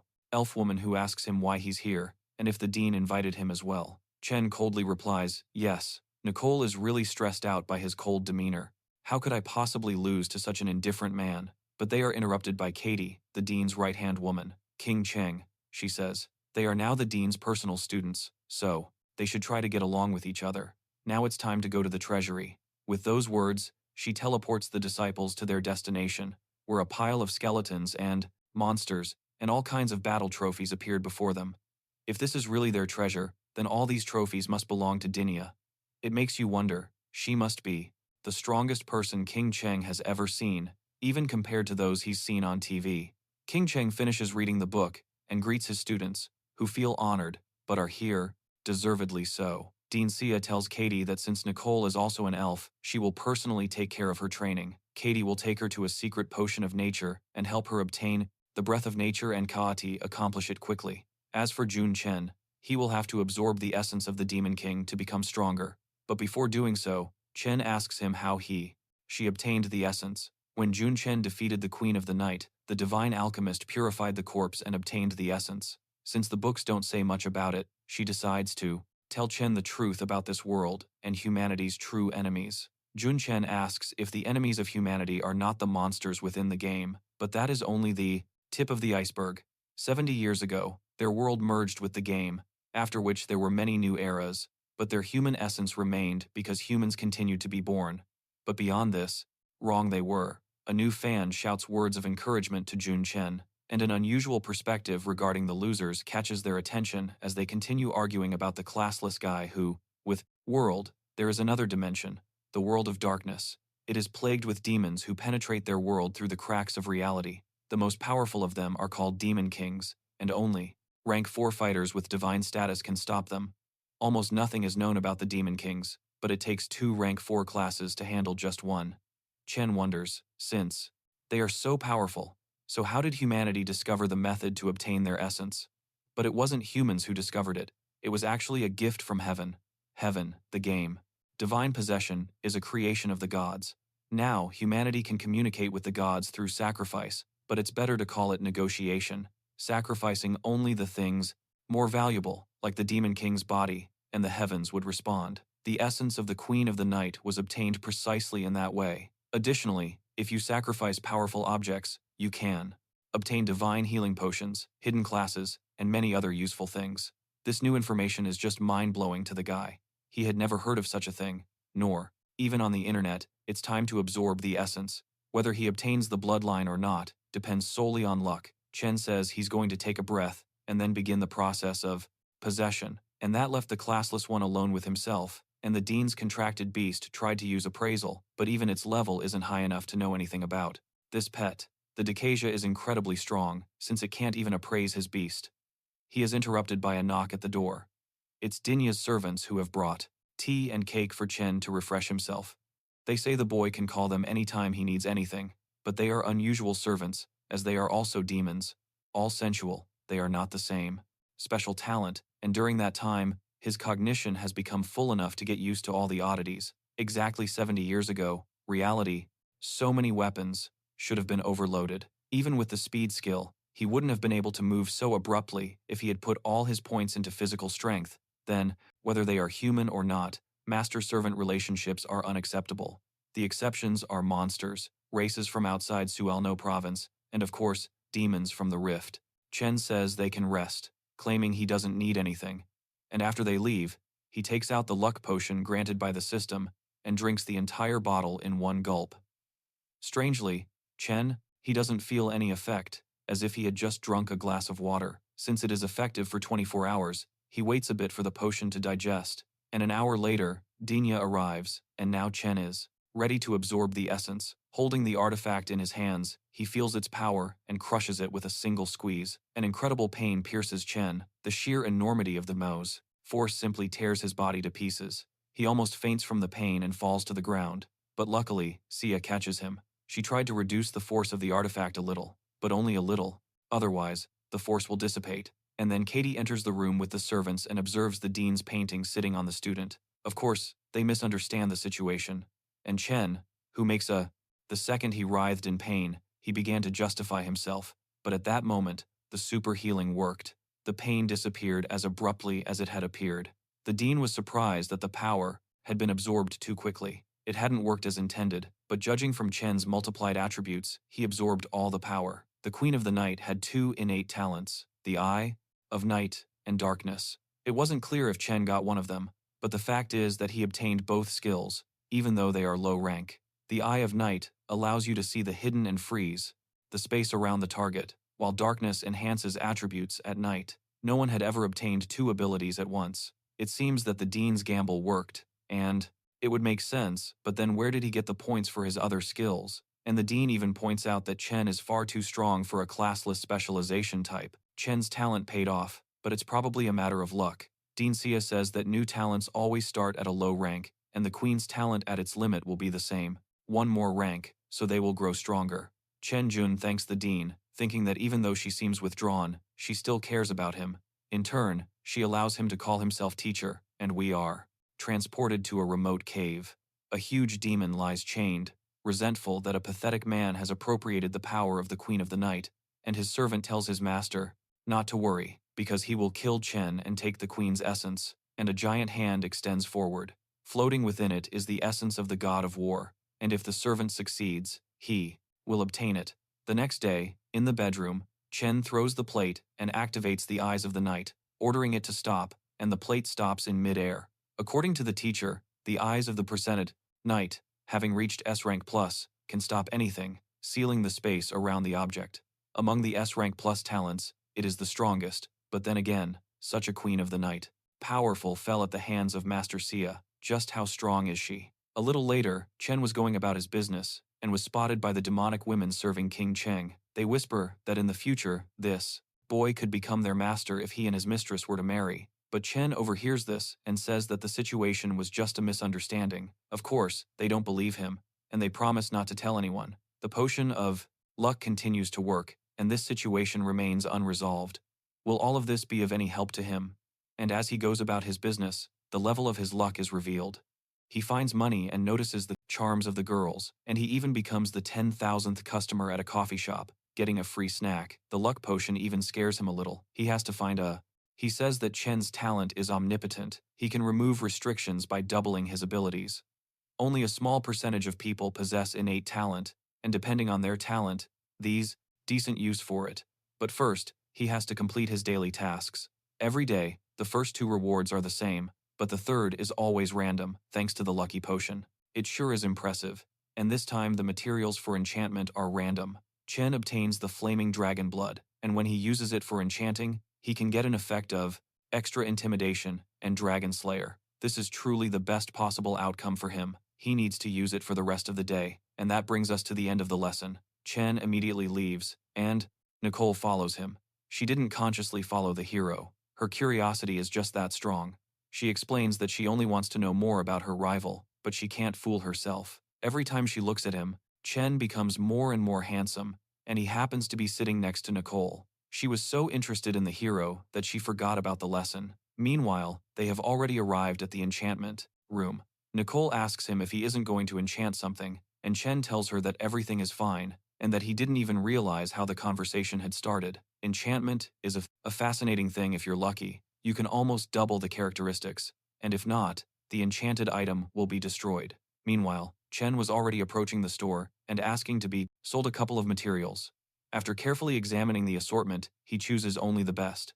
With a 30% discount, it comes to 3,100 credits, and Nicole is surprised that she spent such a large amount of money so easily. The salesman offers to hire a mage because it will increase the chances of success, but Chen can manage on her own.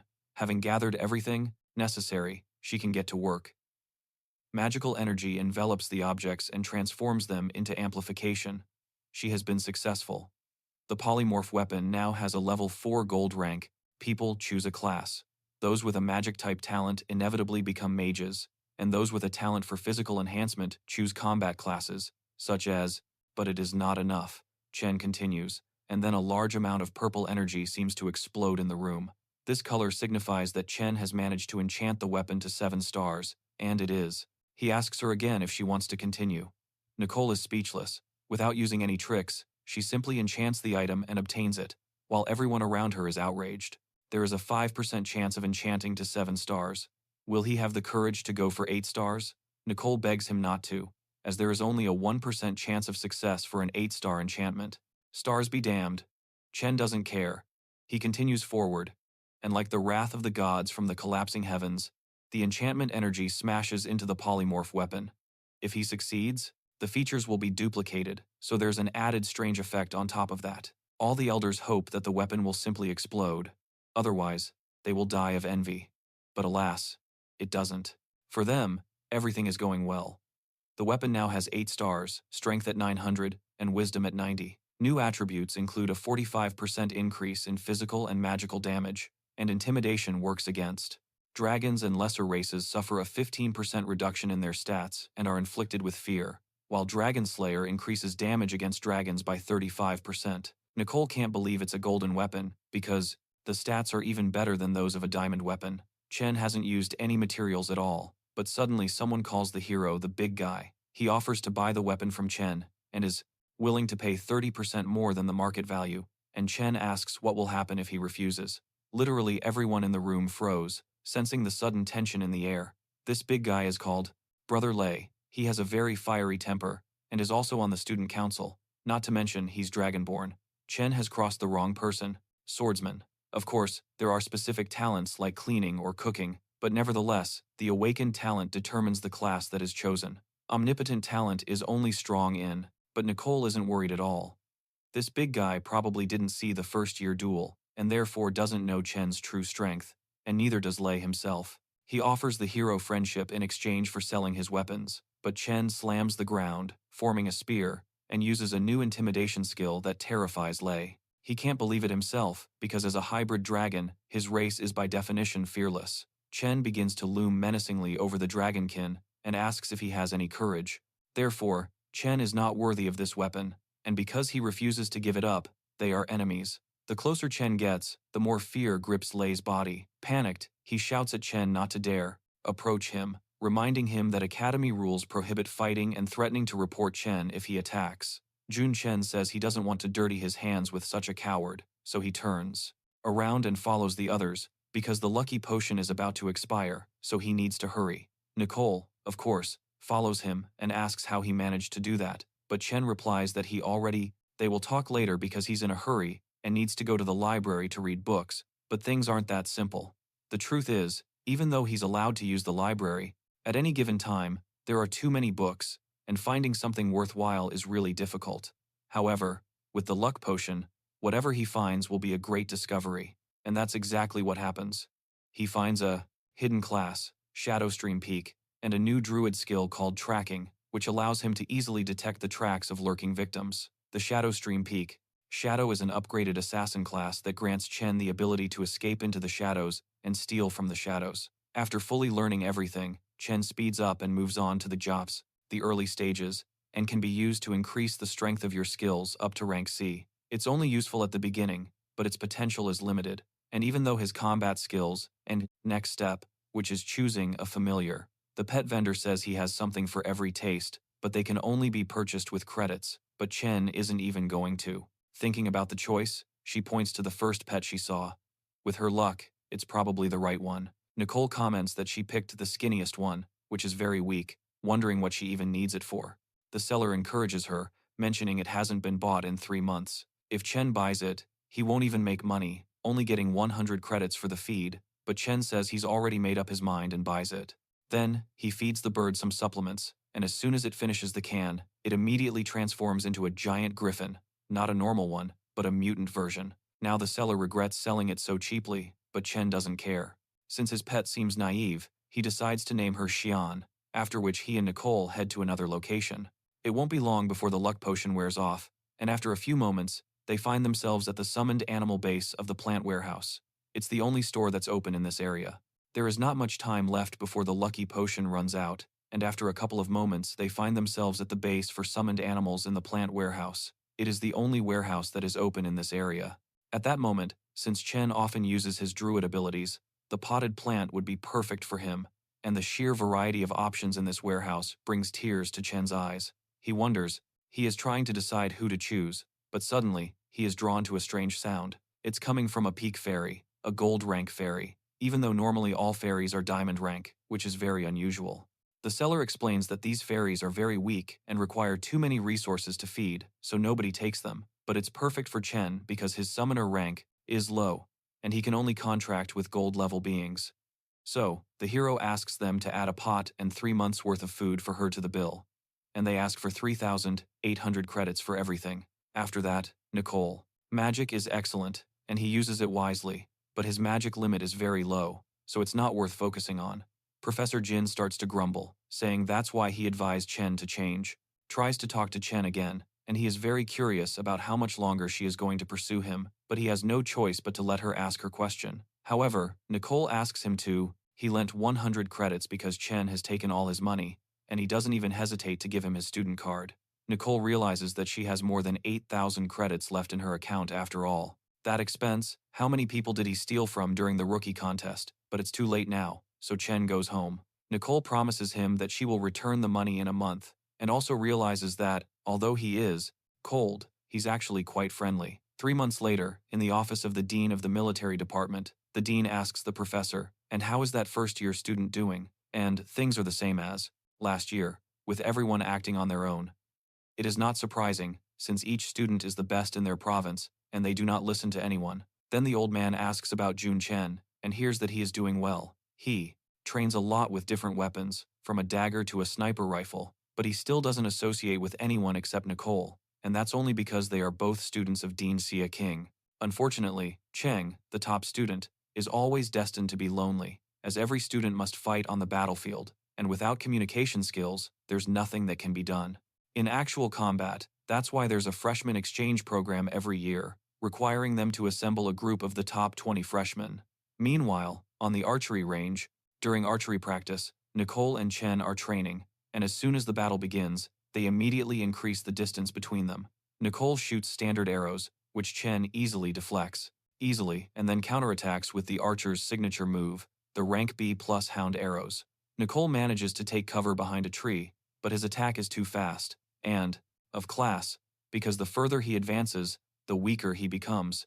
A pile of bloody corpses would disagree with that. After sneaking past numerous enemies, Chen, just because Nicole hides behind a tree doesn't mean Chen's arrows can't reach her. An arrow strikes the tree trunk just above the elf's head, and she surrenders. Chen's fans, they're obsessed with their idol, and Nicole mentions that when they first started training, she was arrogant. But now, after 3 months of training, she doesn't stand a chance of winning, and that, he points out that when they started, they agreed that the loser would treat the winner to dinner, and he ended up treating her every time. Now it's Nicole's turn to pay, but their budding romance is interrupted by Katie Chen and Nicole. They're requesting Dean Jia Anfu to come to the training room. Besides being the dean of the military department, he's also the vice-chancellor, so what could he possibly want them to do? There are already 20 students gathered in the training room, wondering what they're here for, and Nicole has already spoken with Katie and explained what's in store for them. Chen Oye speaks for the first time about the student exchange program. It's a national competition in which all the academies in the country participate. Rumor has it that a new phase will be added this year, survival. And then Chen receives a notification from the system, a new task to participate in and win the exchange competition. At that moment, Dean Jaffu appears before the students and orders everyone to be quiet. He explains that the students' speculations about the exchange are indeed true.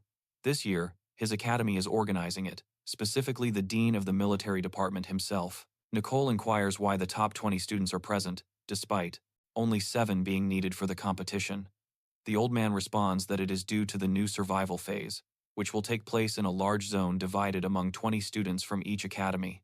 The team that wins is the team that obtains the most points by collecting resources and killing monsters, but they must be careful not only of the monsters, but also of the students from other academies. He finally reaches the entrance to the next room. Without hesitating for even a second, he opened the door and attracted the attention of all the goblins in this room. There are countless numbers of them, and, naturally, not everyone is pleased with the addition of this phase. Sanan Academy has won this competition for 3 consecutive years. If they lose, the elders will not give them at least they can rest, and they're just happy that Brother Jun is with them. As for the team leader position, it will go to the first disciple, who is Chen. Of course, everyone is happy about this, especially for Chen. He will definitely lead them to victory. The elder presents a plan. There will be 3 individual battles where Chen, Tiran, and Nicole will fight. As for the team battle stage, where 7 people will fight, there's something to consider. Chen is overconfident, and his versatile fighting style makes it unclear to whom he should delegate within the team. If they make the wrong choices, they'll hinder each other. Jun, Chen, and those who are coming up behind them are all very good at close combat. It would be foolish to assemble a team of brawlers like Dami. Well, Chen steps forward and requests to choose his own fighters. For the competition, the old man has no objections. After a while, Chen chose all the fighters and made a list of 7 men. The dean is furious, saying this is the most bizarre team ever, who has seen 3 melee fighters, a summoner, a deus, and an assassin participate for 3 years straight. The academy won thanks to their flawless control strategy and superior team composition. Chen's team is leaning towards damage, which is complete nonsense, even though he himself allowed Chen to do whatever he wanted. So now it's up to Jun Chen, but they should still check up on what he's plotting.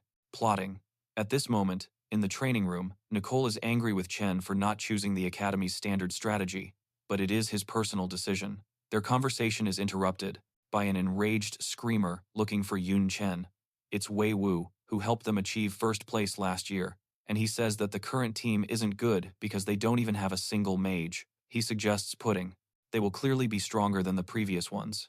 Among them are some particularly strong types, such as a level 12 red goblin with fire magic and a level 14 goblin commander. Swang Fang on the team because he is supposedly the strongest magician among the rookies, and Lin Yuku, who is ranked 5th, says that this so-called best magician is the same liar who cheated on the rookie exam, and then he dropped from 2nd place to 26th.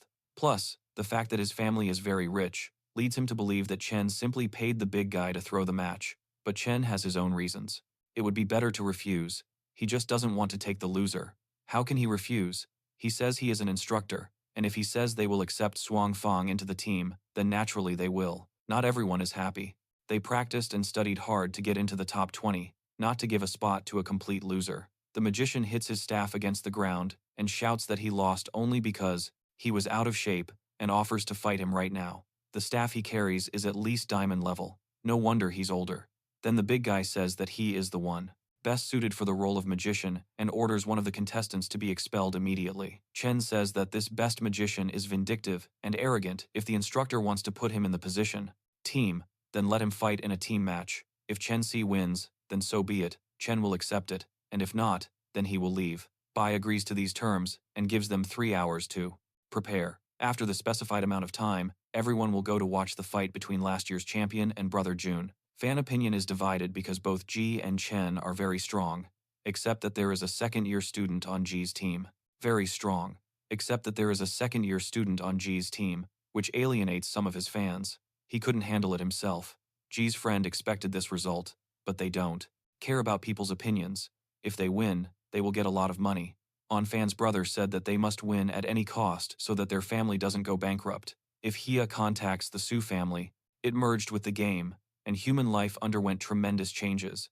Just like in the game, levels, classes, and equipment became indicators of a person's wealth and status, with good combat spells, as well as a goblin knight whose abilities allow him to be effective in ranged combat. Using his appraisal skill, Chen can determine the ability of each. A rich future is assured for him. Jinglin, the 4th-ranked Taoist, asks if they need tactics, and San, who is ranked 7th, supports him. They are fighting against the 2 champions. Previously, he's even a little scared, but Waf Chen, ranked 9th, and Zheng Tian, ranked 2nd, are not discouraged and have faith in Chen, fully trusting him. Chen says it doesn't make sense. The strategy they must follow is to do what they do best, which is to break bones. Nicole and Yusui agree. This team has the best fighters in the academy, and since they are a team, they will trust in the strength of others. Meanwhile, Professor Li gives the order ready and announces the beginning of the match. If Chen wins, the dean will not allow them to compete as a team. The newbies immediately. They rush to attack, while Wei Ya's squad lines up in their positions. Wei Ya already feels victory is at hand. On their front flank are 2 healing tanks. They cannot get past this defense. Jay Kingling. She asks the boys to slow down because her buff spell is not strong enough, and she herself cannot keep up with their speed. Everything is going as Gay thought. These thugs can't work as a team. He starts to give orders to their formation, but at that moment, a barrage of fireballs comes flying towards them. Gay doesn't understand where so many are coming from, or who can use spells so quickly, and then Gay orders, increase the defense area, and it works. They deflect the fireballs, except that expanding the defense area weakens the formation. There is no way they can stop Chen now. One of the defenders shouts that Gay can't get any closer and creates a sacred barrier, but something goes wrong. His hands are tied by a vine. When did he have time to do that? Was the fireball attack a distraction? Chen has already approached the tank and used a spear thrust, knocking one of the vanguard out of the defense formation. The second defender immediately uses a shield. Monster. There are even water goblins mixed in, and their equipment isn't half bad. Trying to assess each one individually would be pointless. Besides, the terrain is too narrow to maneuver around them all. Attack, but Chen uses his spear to dodge with ease. While he is in the air, the naive opponents think that he can't dodge, so they shoot everything they can at him, but Chen, he uses a standard fireball to easily overcome the attack. Their basic mage skills stood no chance against him, but that's not all. Chen then uses his sword form to defeat the tank with a single blow. The spectators are in complete shock. Jun Chen, all alone, eliminated 2 mages and 2 tanks in mere seconds, and without taking a single scratch. His team has also just arrived, but it seems that their help isn't really needed, leaving Kingling and San feeling useless. But that's not the end of it. They still have to finish off the others. Chen rushes forward, causing Wei to panic and order Hun to summon Lance. But Hun is already doing it, summoning a group of powerful beasts. Let's see what they can do. The enormous monsters he summoned are incredibly strong and eager to tear Chen to shreds. The audience thinks it's ridiculous to use platinum-ranked beasts against rookies, and Guy starts to gloat. He wasn't prepared for Chen's speed before, but he definitely is now. Taking down any of these monsters would single-handedly massacre his team. Unfortunately, this idiot hasn't realized it yet, but the summoner sees what's really going on. The beasts. They are even afraid to move. Jun Chen's strength is on another level. Chen asks if they are going to stay still, in which case he will attack first. He approaches Leon and delivers the first blow. Leon successfully blocks it. It's not for nothing that he is so big. His brute strength is considerable, but it is a pity that he is many times weaker than Chen. At that moment, the snake attacked the hero, but he defeated it with a single blow, and the summoner begs for it all to stop. If this continues, his animals will die. It's not fair, he cries for revenge. The goal of a team battle is tactics, not for Chen to speed. As Chen observes, the goblins begin issuing commands. They even have a squad of drummers to help maintain the battle rhythm and boost morale. But the mages are already handle everything alone. But who says Chen doesn't have a plan? He tells the team to take care of the losers, and a figure emerges from his shadow. Shadow Stream Spack has been hiding in Jun Chen's shadow all this time, and now that he has received orders, he will quickly end everything. But Gay repels his hook. He won't let him hurt the healer, except Tyron appears behind him with the help of blood movement and sends him flying with a punch. The summoner can't believe it, but he won't lose. He orders the beasts to go into berserk mode. Berserk, except 2 arrows pierce his hands and seal his mana. One of Chen's fighters casts a sealing spell on Nicole's arrows. He didn't even think that it would work, but June was right, and a knotted snake flies towards the summoner. Chen has already taken care of all his animals. What should he do? Maybe blow up the stones with a powerful spell.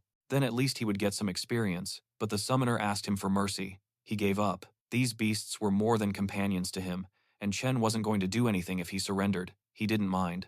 It mattered whether the beasts were alive or not, and at this moment, the battlefield explodes with powerful energy. The fight isn't over yet. The injured Gay isn't going to give up. He's still the champion, but he's pierced by a silver flash. Nicole says he's not worthy of fighting Chen, that he is too weak for him.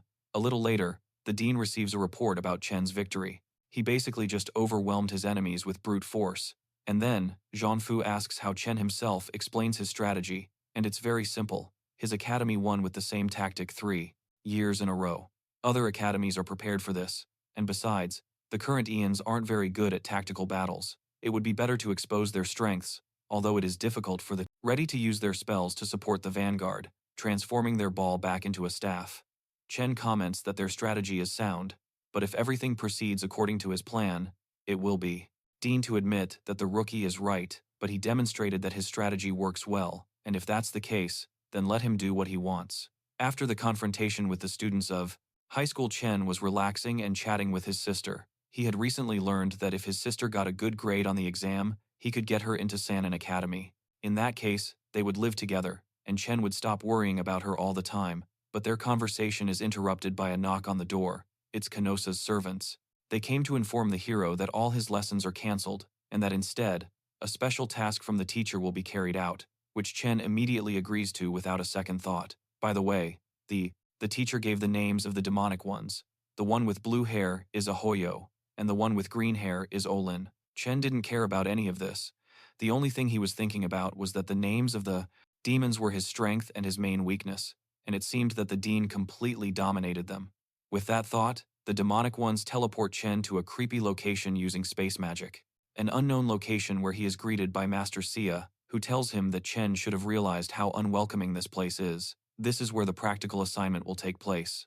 The main objective is to survive until 12 noon. It's time to experience a real battle. Chen senses an evil presence in the darkness that seems to be following him. Master Sia explains that these monsters are infected with the darkness of the rift. The remaining demonic energy in Chen's body is the perfect nourishment for such monsters, so they want to devour him and evolve. His job is to adapt to the darkness of the rift and confront all the monsters. At that moment, Chen picks up his staff. His eyes fill with a blossoming energy, and he realizes, too difficult to fight them. So he uses the priest's flash skill, which is powerful enough to blind all the monsters. So that as soon as the teacher leaves, the monsters will immediately pounce on him. So why delay? The hero rushes from his seat and kicks one of the monsters in the leg, with two more closing in. Chen barely has time to react and uses divine lightning. Any longer, and he'd be in trouble. What level are these monsters? He uses the assessment skill. Judging from their speed, the dog's attributes should be many times higher than his, but seeing their levels made things even more confusing. All the monsters are just above level 20. There's no way they are much stronger than the man who absorbed the Demon Queen's hearts and even had to use a divine ability. But his musings are interrupted by a sudden attack. A huge creature almost crushes the hero. Luckily, he was able to react in time. It was a demonic entity that hid under the guise of trees, but Chen had been here long enough to detect them. Why didn't he sense anything? No, it definitely wasn't because of the monster's speed. His own perception weakened as soon as you might have guessed, a massive horde of monsters immediately launched an attack, hoping to mistake the hero for a demon, but he was actually a red auror. The magician's main strength lies in area of effect damage. Using the Eye of the Storm ability, which lifts all the bastards into the air, the demon dogs attempt to interrupt the spellcasting by throwing balls of energy, but the hero won't tolerate such a cheap trick. He simultaneously uses a fireball, attacking their projectiles, and combining it with the Eye of the Storm, which transforms the hurricane into a fire tornado, and even that doesn't kill the dogs. With a swing of his spear, Chen pushes them away to activate the additional effect of his darkness talent, which increases his stats several times over, turning him into a veritable. As soon as they begin to recover, Chen is already behind one of them. He intends to eliminate the most dangerous ones first. This is just basic strategy, and he will be aided in this by the skill of Killing Machine. Now those things will pay for trying to eat him. Chen leaps from his position and turns all the dogs into bloody mincemeat. After eliminating them all, he has leveled up to level 17, but not everything is as good as it seems.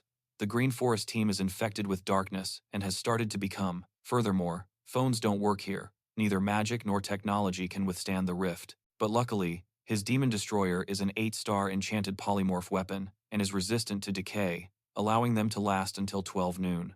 Master C finally returned to the hero. Having experienced the battle with these creatures, Chen now understands the true threat of the cracks. He didn't expect the frontline fighters to have such a difficult time, except that their situation is worse than he can imagine.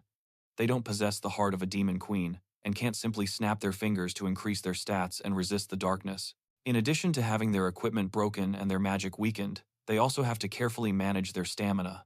The slightest mistake could mean death. Now Chen understands the gravity of the situation. Due to the darkness on the other side of the rift, people can't venture in because they simply melt away, leaving humanity only able to defend itself without the means to retaliate.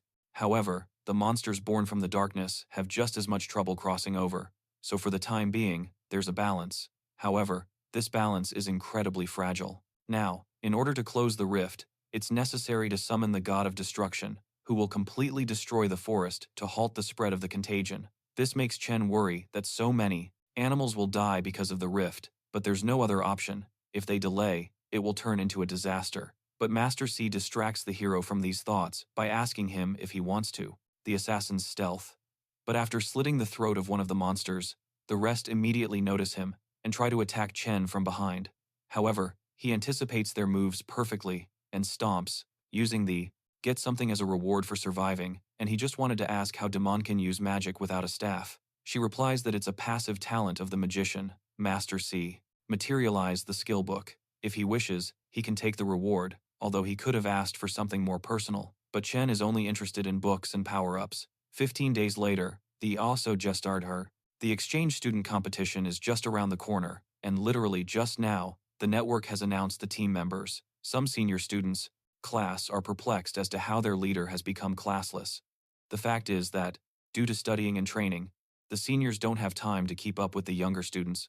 But not all of them. Some have heard about Chen, and many say he's not bad, but really, whether or not he has a class doesn't matter. It's the duty of the seniors to support their juniors, so all second-year students rush to see off the exchange team directly to the interpersonal portal, where the 20 strongest first-year students will be sent. All of them are dressed in their stylish new uniforms. It's no wonder the entire country is watching this competition unfold. The students are expected to be dressed in their best, but there's one problem: Jun Chen. He is nowhere to be found. Nicole is immediately accused, being the one who communicates with him the most, but even she doesn't know where our hero is, because they haven't seen much of each other lately. Recently, Chen has been constantly training to become as strong as possible. The other participants also notice the absence of their leader. I wonder if this incredibly responsible role was too much for him, difficult for him, and he decided to run away.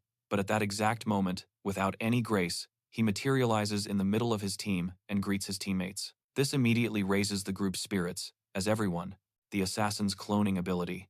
His clone possesses all of his master's skills and 35% of all his stats, and together with his double, he begins to slaughter enemies left and right. Realizes that Brother Jun is their leader. All the pre-fight stress instantly vanishes. No other academy has such strong rookies, and Nicole immediately begins to. By revealing the hero's location in a mocking manner, it's revealed that Chen had been in the library the entire time, studying the Hand of the Mage ability, which grants him the power to move himself and objects. Combined with the passive ability to cast spells without staves, it's undeniably the strongest ability. However, this conversation is cut short by Jean Fu, who announces that the professor will be accompanying the students to the competition. Now that everyone is assembled, they can begin teleporting to King Nun Academy. As the team vanishes, everyone shouts words of encouragement. After that, they arrive in Yunnan province. Their academy is one of the 7 best academies in the country, and its rich and expansive lands make the province the most important economic center of the state. But here's where things get strange. Upon arriving at the academy, no one came to greet the exchange students. What's more, it's considered a disrespectful oversight. The teacher, Li, is distracted by a student who claims to have seen a huge dragon in the sky, identifying it as one of the divine beasts. Chen believes that since Phoenix was in the director's office, perhaps the director is also one of them. Divine beast. There are too many beasts in this world, which is why the states hire these beasts to control them. Someone notices a signpost indicating that this is a special path for Team Sin class. Even here, they have heard about how amazing Brother Jun is. Only Chen realizes that things aren't as great as they seem, a sentiment confirmed by the Iyun students passing by, along with the fact that this special path that they use to walk their dogs. Nicole recalls what Chen said about this academy, about how everyone else rushed to meet Yu and entice him to join them, but Yu didn't even areas. Sinister. Many goblins die instantly, and one of them, witnessing this scene, flies into a rage, maximizing his physical stats, and the enormous, enraged Bimes lunges, bother to show up. Chen's classmates begin to get angry, wondering how they could ignore such a talented student. This only amuses the Iyun students. The student who doesn't. He wanted to take over his academy, and now he's #1 in Sanan. Are they really that awful? These words enrage the boys. The bastards are clearly asking for a good beating, but, luckily, Master Li stops them. If these fools start a fight, they will be disqualified. It's clear that Chen doesn't care about the words of weaklings.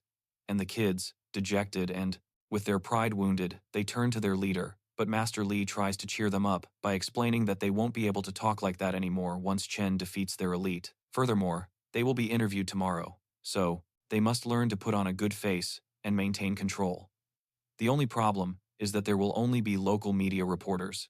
They will probably all flock towards Brother Jun, but Chen doesn't care what they say about him behind his back. In the end, everything will be decided by strength. The only strange thing is, what's the point of making fun of Chen? And Professor Li already knows.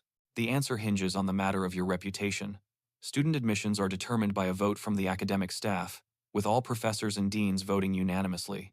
They decided against taking Chen themselves, resulting in him becoming the top student at Sunan. Acknowledging his strength would be an admission of their own foolishness. Senk believes everyone will realize how foolish they were when Chen leads them to victory, and the hero realizes that all forces will be unleashed upon him. Having been waiting for this competition, he finally has the opportunity to face a worthy opponent, and we meet the next day.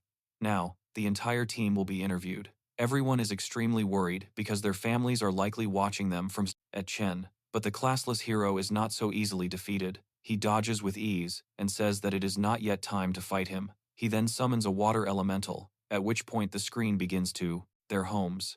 Chen's sister is also watching, and one of the reporters grabs the microphone and immediately asks the coach if it's true that Kyun was rejected. And there's also a rumor of who exploited a loophole in the exam and only won because of it.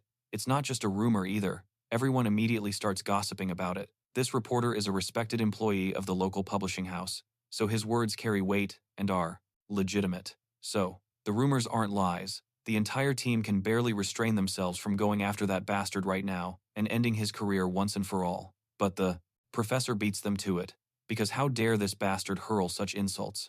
The students' families are watching the interview right now, and he's decided to embarrass them with his lies. The journalists immediately protest, pointing out that no one has asked the teacher's opinion, that they are only interested in the students, and that he has no right to interfere in the conversation, but he unleashes a murderous aura, yelling at all these bastards to get out of here while they still can. And Chen calmly asks him to stop being angry, saying that he has an answer. For all these questions, anyone who stands in his way won't stand a chance. It's a new day, and the beginning of the student exchange competition is announced, featuring 128 academies. They have participated, and the top 7 teams are also on the list. The first to enter the arena is Team Inun, led by Nin Juni, the best and strongest summoning student of the province. His fans are ecstatic. As a freshman, he ranked first in the province and second among all the academies, although they think it's only because there's a cheater who cheated on the exam, and his name is Jun Chen, the team leader of Sandan Academy. All the spectators boo him, just waiting for Brother Nin to put the cheater in. Leveling up can greatly strengthen the body, and classes and skills allow power to be distributed in the most efficient way, but all of this was not easy. In return, the world lost its doc. Interfere. The cameras then switch to another student who is going through a less challenging dungeon. All the viewers are very unhappy with this arrangement. They do not want to see this. His place. Naturally, this angers Chen's companions, but he asks them to calm down, saying they must demonstrate their strength, not just their words. And then we are shown the mysterious guy in the red cape. Last time we saw him, he vowed to kill the hero and steal the Queen of the Night's heart. Naturally, he's plotting something, and in the meantime, the welcoming ceremony concludes. And many islands float above the water in the center of the arena, and the one-on-one battles will be held on these islands. The tournament's participant seeding prevents students from the same academy or the top student from each province from facing each other. Students from the same academy, nor the top student from their province, from being matched up. Otherwise, the selection is completely random, and at that moment, a massive beam of light strikes the combat arena. But it's just teleportation magic. As soon as Chen steps into the beam that appears before him, he immediately finds himself in his designated cell, specifically Arena Number 7. His opponent will be Sanju from Nangi Academy, and it turns out that the red-hooded man will be the referee for this match. He announces that the fighters are restricted to using basic materials and weapons of diamond grade or lower. Also, there are no restrictions. Chen and Sanju lock eyes. Our hero remains calm and unwavering like a rock, which is not the case for Sanju. The fact that he became the inclined third-ranked student in the academy is largely due to luck, and now he's up against the first-place student. He can only hope the rumors are true and that Chen is just a common cheater. As soon as the signal is given, Sanju closes the distance, unleashing hundreds of attacking robots that should tear our hero to pieces. But Chen only cares that it isn't the student and Jun, so he'll have to finish him off quickly. With these words, he kicks off the ground with all his strength, and the sand explodes in a cloud of dust. As soon as the dust settles, we see Sanyu, or rather, his unconscious body. The crowd roams around, demanding the return of the classless guy, and starts throwing all sorts of garbage at the screen. But the worker in charge of the cameras says that they have been broadcasting for 3 minutes already. The audience is shocked, but they still suspect that this match may have been rigged. Chen's second opponent arrives quickly. He's a class mage who declares he will show the classless what's what, the difference between the ordinary academy and the prestigious one. It's curious, but the hero conveyed the same sentiment with those words. He summons a gigantic magician's hand that grabs the arrogant Apenito. Lightning speed. He can't understand how such a basic skill can be so powerful, and furthermore, why he's using it without a spell staff. Chen asks if the loser will surrender on his own, or if he should torture him, but this coward admits defeat and, without any class, throws him to the ground. The dean and the teacher are observing this fight. The old man immediately realized that Chen has studied the magician's hand and the use of spells, without a staff. But normally the magician's hand can only move objects no larger than a fruit. However, the talent of the classless makes up for it. He interrupts his grandfather and says they are in trouble. San Tianye, beaten to a pulp, lost the second fight. At that moment, his head is slammed into the ground by the bastard B, a classless draconian with lineage talent. Black Dragon Blood clarifies that San Nan isn't his target. His goal is to humiliate the top 7 academies to prove how worthless they truly are. Zhanfu then asks Le, which academy is he ranked number 1 in? But she replies that he's from Sly and is ranked 9th, not 1st. Chen's team is surprised that a 9th-ranked student from one of the top 7 academies has defeated the 2nd-ranked San Nan. The elder explains that his ranking was most likely intentionally underestimated in order to fight against the top ranks in the arena and undermine the team's morale. Well, what's worse for him is that this spawn won't be happy once he meets Chen. Meanwhile, the public continues to discuss the mysterious apprentice. The guy with the eye patch says his magic abilities are instantaneous, and his fighting skills are.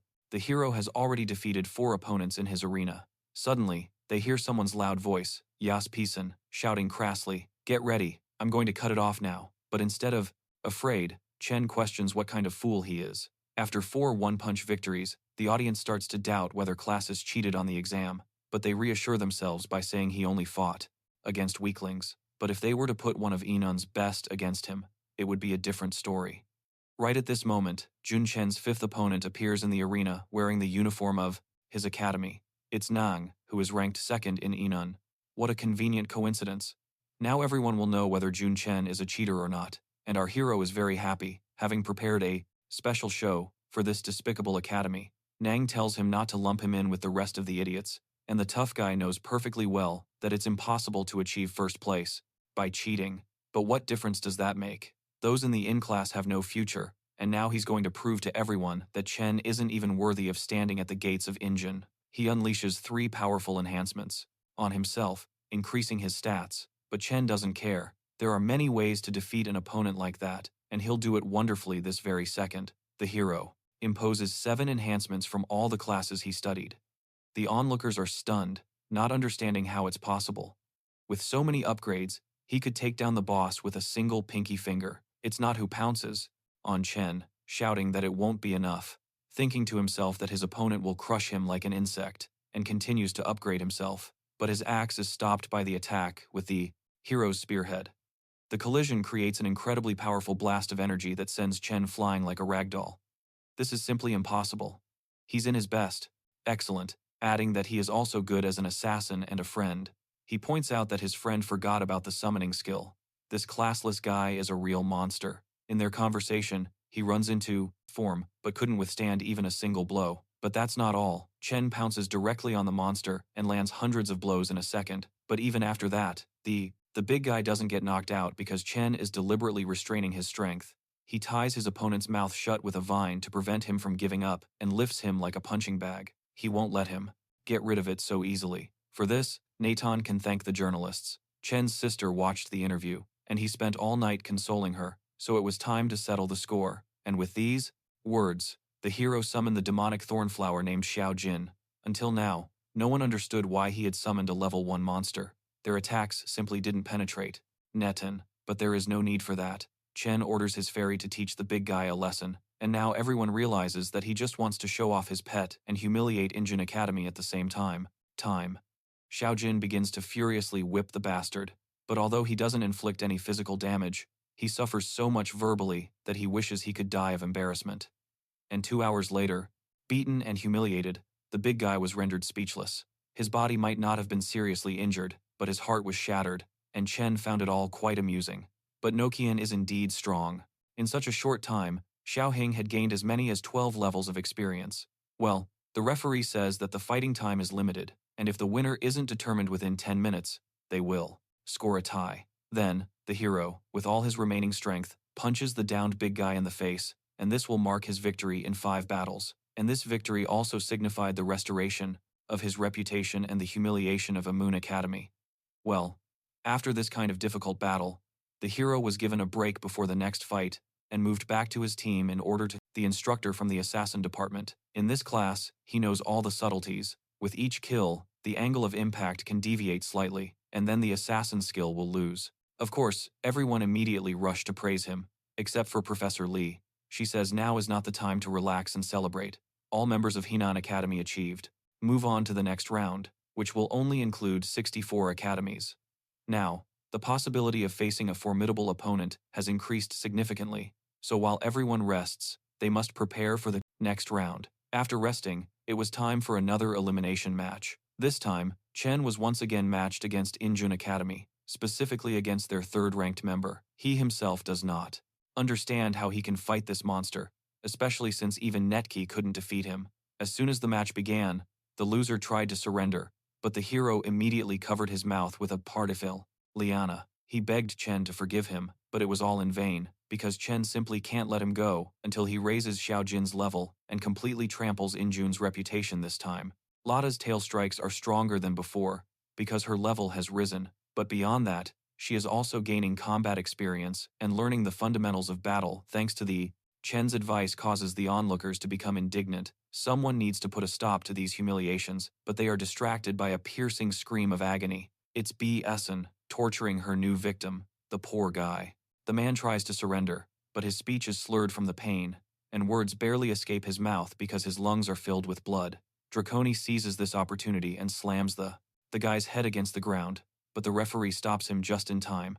If it had been just a little longer, the bastard would have finished off the poor guy.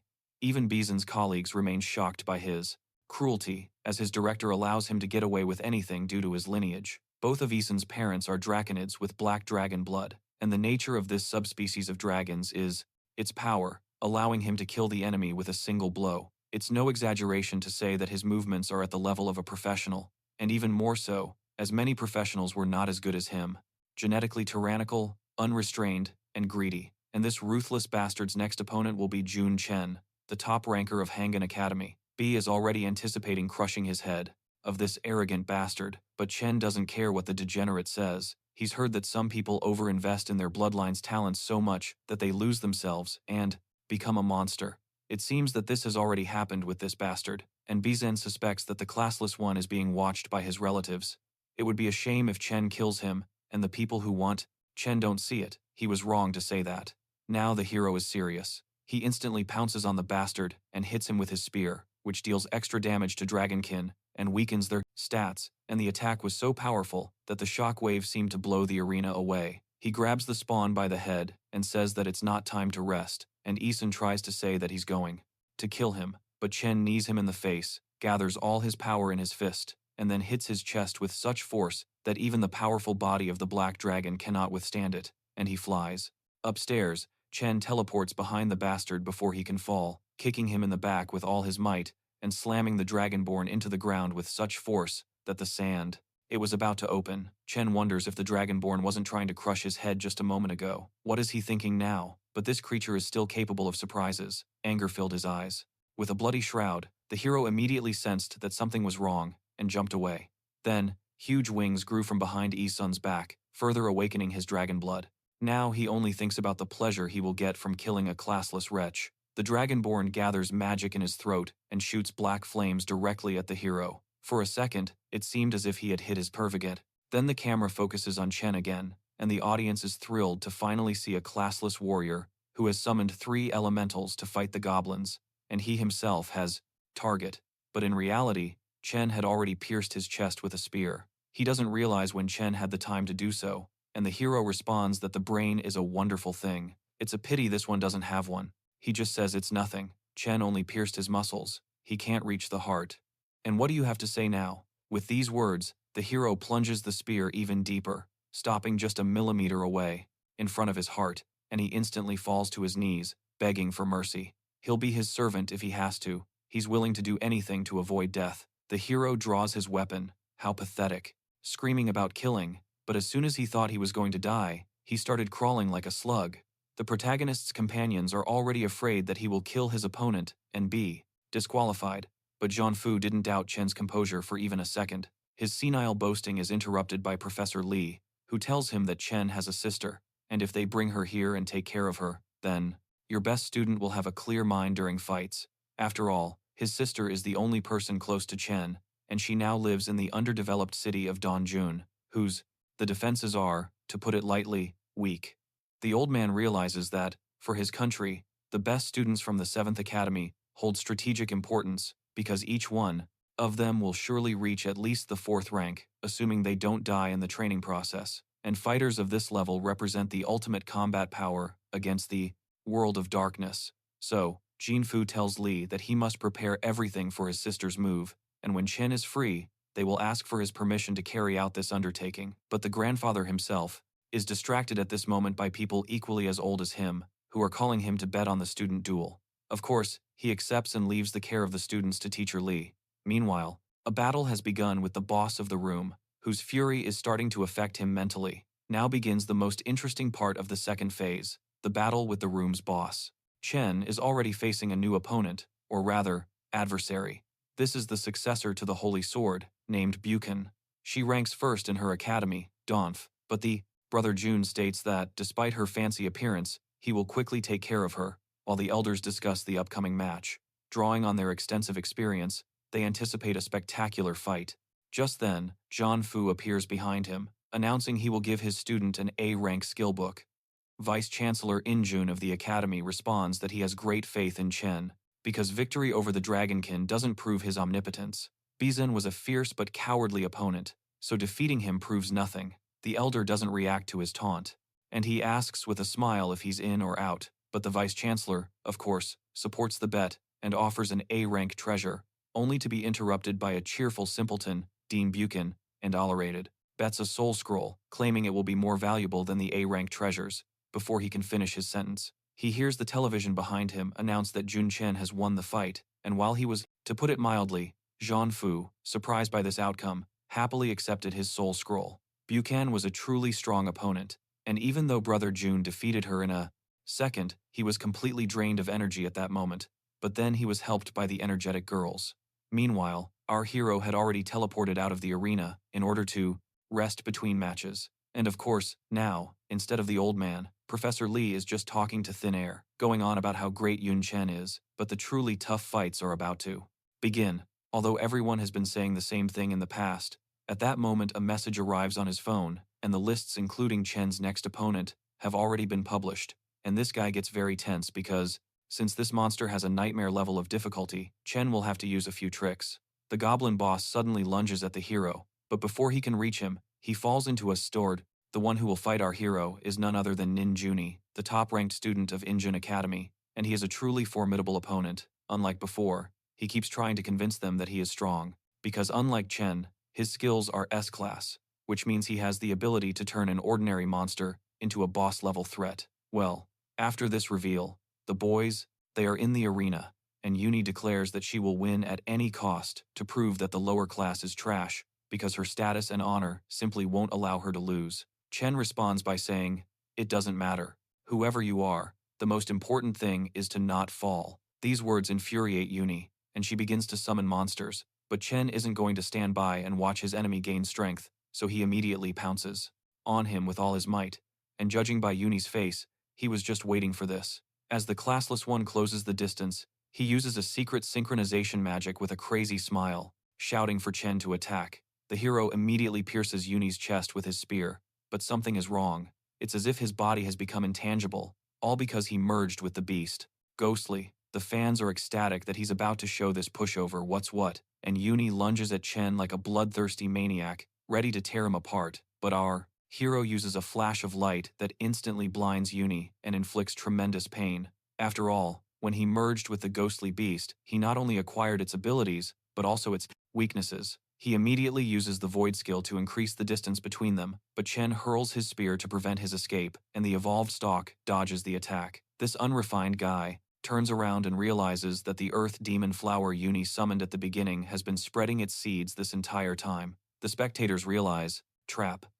This is a skill mechanic that allows Chen to restrain the enemy for 2 seconds, and he takes advantage of this window to use a fireball and launch it right into the monster's face, that she is now definitely done for. The entire arena is now covered in seeds, meaning Uni has essentially taken over all the maneuvering space, but they fail to realize that they are just plants and not much of a match for Chen's powerful flames. The hero instantly conjures an impressive barrage of fireballs and launches them at the flower, but a jet of water nullifies the attack.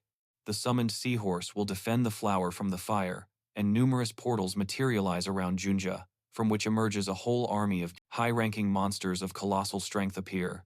But this is only the appetizer, and for dessert, he has prepared something astonishing. As he says this, a red dragon appears directly behind him, ready to devour. anyone at his master's command. This army slowly advances on the hero, who realizes that this is a very formidable opponent. Although he has summoned a multitude of monsters, it is not a problem for Chen. Drawing an axe, Jun Chen declares that he will chop them all to pieces. However, Junie is unsure if the classless one will even yield, as his flower has already taken root and begun to sprout in Chen, but the hero asks with a mocking smile, "Seeds?" The axe he's currently holding, he obtained from the true leader, and it has a high attack power inherent to battle axes.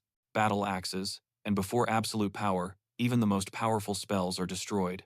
With that said, Chen used the Blood Rage skill, resulting in such a powerful enhancement that the blood roots of the flower simply burst on him. But the enemy hero didn't wait. He freed himself from the seeds and ordered all the monsters to attack without class distinction. And while all these projectiles flew towards Chen, he began to activate all his enhancements. A powerful explosion erupted in the arena, and normally in such situations, the hero always defies the expectations. Peace, because the monsters from the game were also transferred to reality. In this world, the most important thing is power, which means things can get very interesting. This monologue of, "But he's a boss for a reason," this blow doesn't cause him significant damage, and the goblin, with his face burned, continues charging towards the hero. However, before he can get even a meter closer, Chen, of the opponent, and dodges at the last moment. But this time, he didn't even move, receiving all the damage directly, and the audience doesn't understand his reasoning, because he seems to be the type clever was lucky to have survived it all. Although, when you think about it, there are skills that allow you to unleash the power of damage received, and if Classlentina was absolutely correct, God Jun had applied Awakening Fury, and for every percentage of health lost, he gained 3% strength. As the monsters swarmed him, Chen leaped forward with incredible speed and unleashed a single, devastating blow that practically split the water and the sand beneath it in two. And those guys who had been arguing just a second ago were now numb with fear. But it wasn't just the spectators who were scared. Uni, realizing what had just happened, entered a state of primal fear. Chen had just killed almost all of his monsters with a single blow, and if the summoner himself wasn't in a spiritual body, then he most likely would have died instantly. And while Uni was contemplating this, Chen it had flown right up to his face, and just as it was about to strike, the surviving dragon reacted instantly, reflecting his axe. This even surprised Chen, the Era beast. Really powerful, as he could confront him with brute force. But at that moment, the hero's leg is grabbed by the vines, and he instantly reacts and jumps back, and the Jana, cowardly Uni regains his senses, and declares that as long as the roots of his flower grow in this sand, they won't be able to kill him. Then he orders the dragon to finish off the hero, and the dragon unleashes powerful flames. But Chen, he summons a water elemental to protect himself from the fire, and a wall of water blocks the dragon's breath. Then the classless one grabs a flower root that has sprouted all over the sand, and it bounces away from the boss like a tumbler, and then the goblin realizes that he has stepped into a trap again, but this time, it's an incredibly powerful mine that decimates the monster. Single motion, he rips it from the ground along with a massive chunk of stone, using it like a huge Morgenstern, and piercing the dragon's jaw with a powerful blow. Uni is shocked. He didn't expect that his enemy was so ingenious. But it's okay. All these improvements won't last forever. He just needs to buy time by summoning scrap, and then he'll win. But Chen interrupts his thoughts, and he throws a dagger at the bastard, and the imbecile doesn't even dodge because he's in ghost form, and physical attacks don't work on him. And when the dagger flies through his body, the paper seal that was attached to it stays on Yunya's chest, and the summoner is pierced by a powerful sacred energy because it is the exorcist's talisman. And Chen says that now he is a man, not a spirit, implying that it would now be easy to crush his face. Uni can't believe he's been outsmarted using a basic skill, and Chen mocks the loser and tells him that he is nothing but a spiritual body. These words enrage the summoner, and he forcibly summons the dragon, with which he begins to merge, and transforms into a giant draconid. This idiot's provost doesn't understand his actions, because it's obvious that Chen's weapon is enchanted specifically to counter dragons. He thinks this is the dumbest thing he's ever seen, but, unfortunately for Junja, he ignores his mentor's words and, enraged, lunges directly at the hero. However, with no effort, the hero dodges by simply leaning back and thrusting his spear forward. He stabs the spear into the bastard's belly, slicing his stomach in two by using Junja's own attack momentum. The summoner then falls right behind Chen, beginning to transform back into human form. Bleeding, He can't believe he was defeated by a classless guy, especially since he possessed the power of a dragon, but Chen replies that he was simply unlucky. The monsters turn their attention to this explosion, and Chen, seeing the consequences of his trap, says that he is not sure what to do. Surprisingly, the goblin survives the explosion and is about to, because he faced a dragon slayer. And seeing how the Academy's best student shamefully lost everything, all of Yunya's fans turn on him, heaping insults and criticism. But wait, in the semi-final battle, Chen will fight Baiyu, who is a peak Shadow Stream class. Chen acknowledges Baiyu's strength as a hero, and therefore doesn't even expect to win, but he only wants to learn a lesson from someone without a class. The hero agrees to this arrangement and promises to only use the Shadow Stream class in this fight. As soon as the signal is given, Baiyu uses Shadow Peak and lunges at Chen, but Chen throws down a smoke screen to disorient him. When Chen attacks from behind, Baiyu easily deflects the blow because his kill intent tracking easily detects the enemy's location. Then they push each other's daggers away and simultaneously try to strike with their elbows, but once again, they block each other's attacks. Baiyu tells Chen that if that's all he's got, he might lose, and it would be better for him to use other class skills. At that moment, the hero holds a knife to Baiyu's throat from the other side. On the other hand, it turns out that all this time, he had been fighting a clone. But when did they switch places? And being considerate of Chen, he explains that as soon as he used the smokescreen, he immediately summoned the clone and hid in its shadow. But Baiju comments that it's not easy to do that because his clone was fighting at the same level as him. If he fought Chen himself, he wouldn't last a second, so he surrenders. And after such a crushing victory, the final battle begins. Who would have thought that in the final, two students from the same academy would meet, because now Chen and Nicole are going to fight, and all the spectators start yelling at her to give up. She starts arguing with them and suggests they all go one by one, but Chen interrupts her and jokingly asks if use his strongest ability, military spirit. But Chen shouts that he won't let him do it, and summons a plant that destroys the dungeon floor, using his main druid ability. They are going to fight. Well, as much as he is unbothered by the words of this painting, he can't beat the hero. So he gives up and congratulates Chen. Now he is the champion, and the judge also declares him the winner of the tournament. But instead of cheers, the entire crowd of spectators falls silent. It's no wonder, because everyone who watched the tournament hated Chen, and he defeated all of their idols. Furthermore, after such a crushing failure, even the media began to support Chen and write the truth about Injun Academy. The vice principal, upon reading all of this, he is furious and blames Ninjuni for everything, saying it's a disgrace not only to his family, but to the entire academy. The old man doesn't care what methods he uses, but the summoner must win in a fight for teams, because otherwise he won't be able to wash away this disgrace. And after this raid, the grandfather leaves, and the whole team is left alone, and starts discussing how to defeat this monster, Chen. But Yoon already has a plan. He can't win by conventional means, so he has to make some sacrifices, and his comrade realizes that he is the sacrifice. We are only shown blood splatters from the unfortunate guy, and then we move to the recreation room of Sanan Academy, where everyone praises Chen, but he, as usual, says that it's too early to relax, because there is still a team battle ahead. Elder Zhanfu, in turn, says that he obtained a couple of artifacts from his friends thanks to Chen, so he will give them to the hero, and among these artifacts, there is a soul contract that allows two souls to be united, establishing a connection between them as servant and master.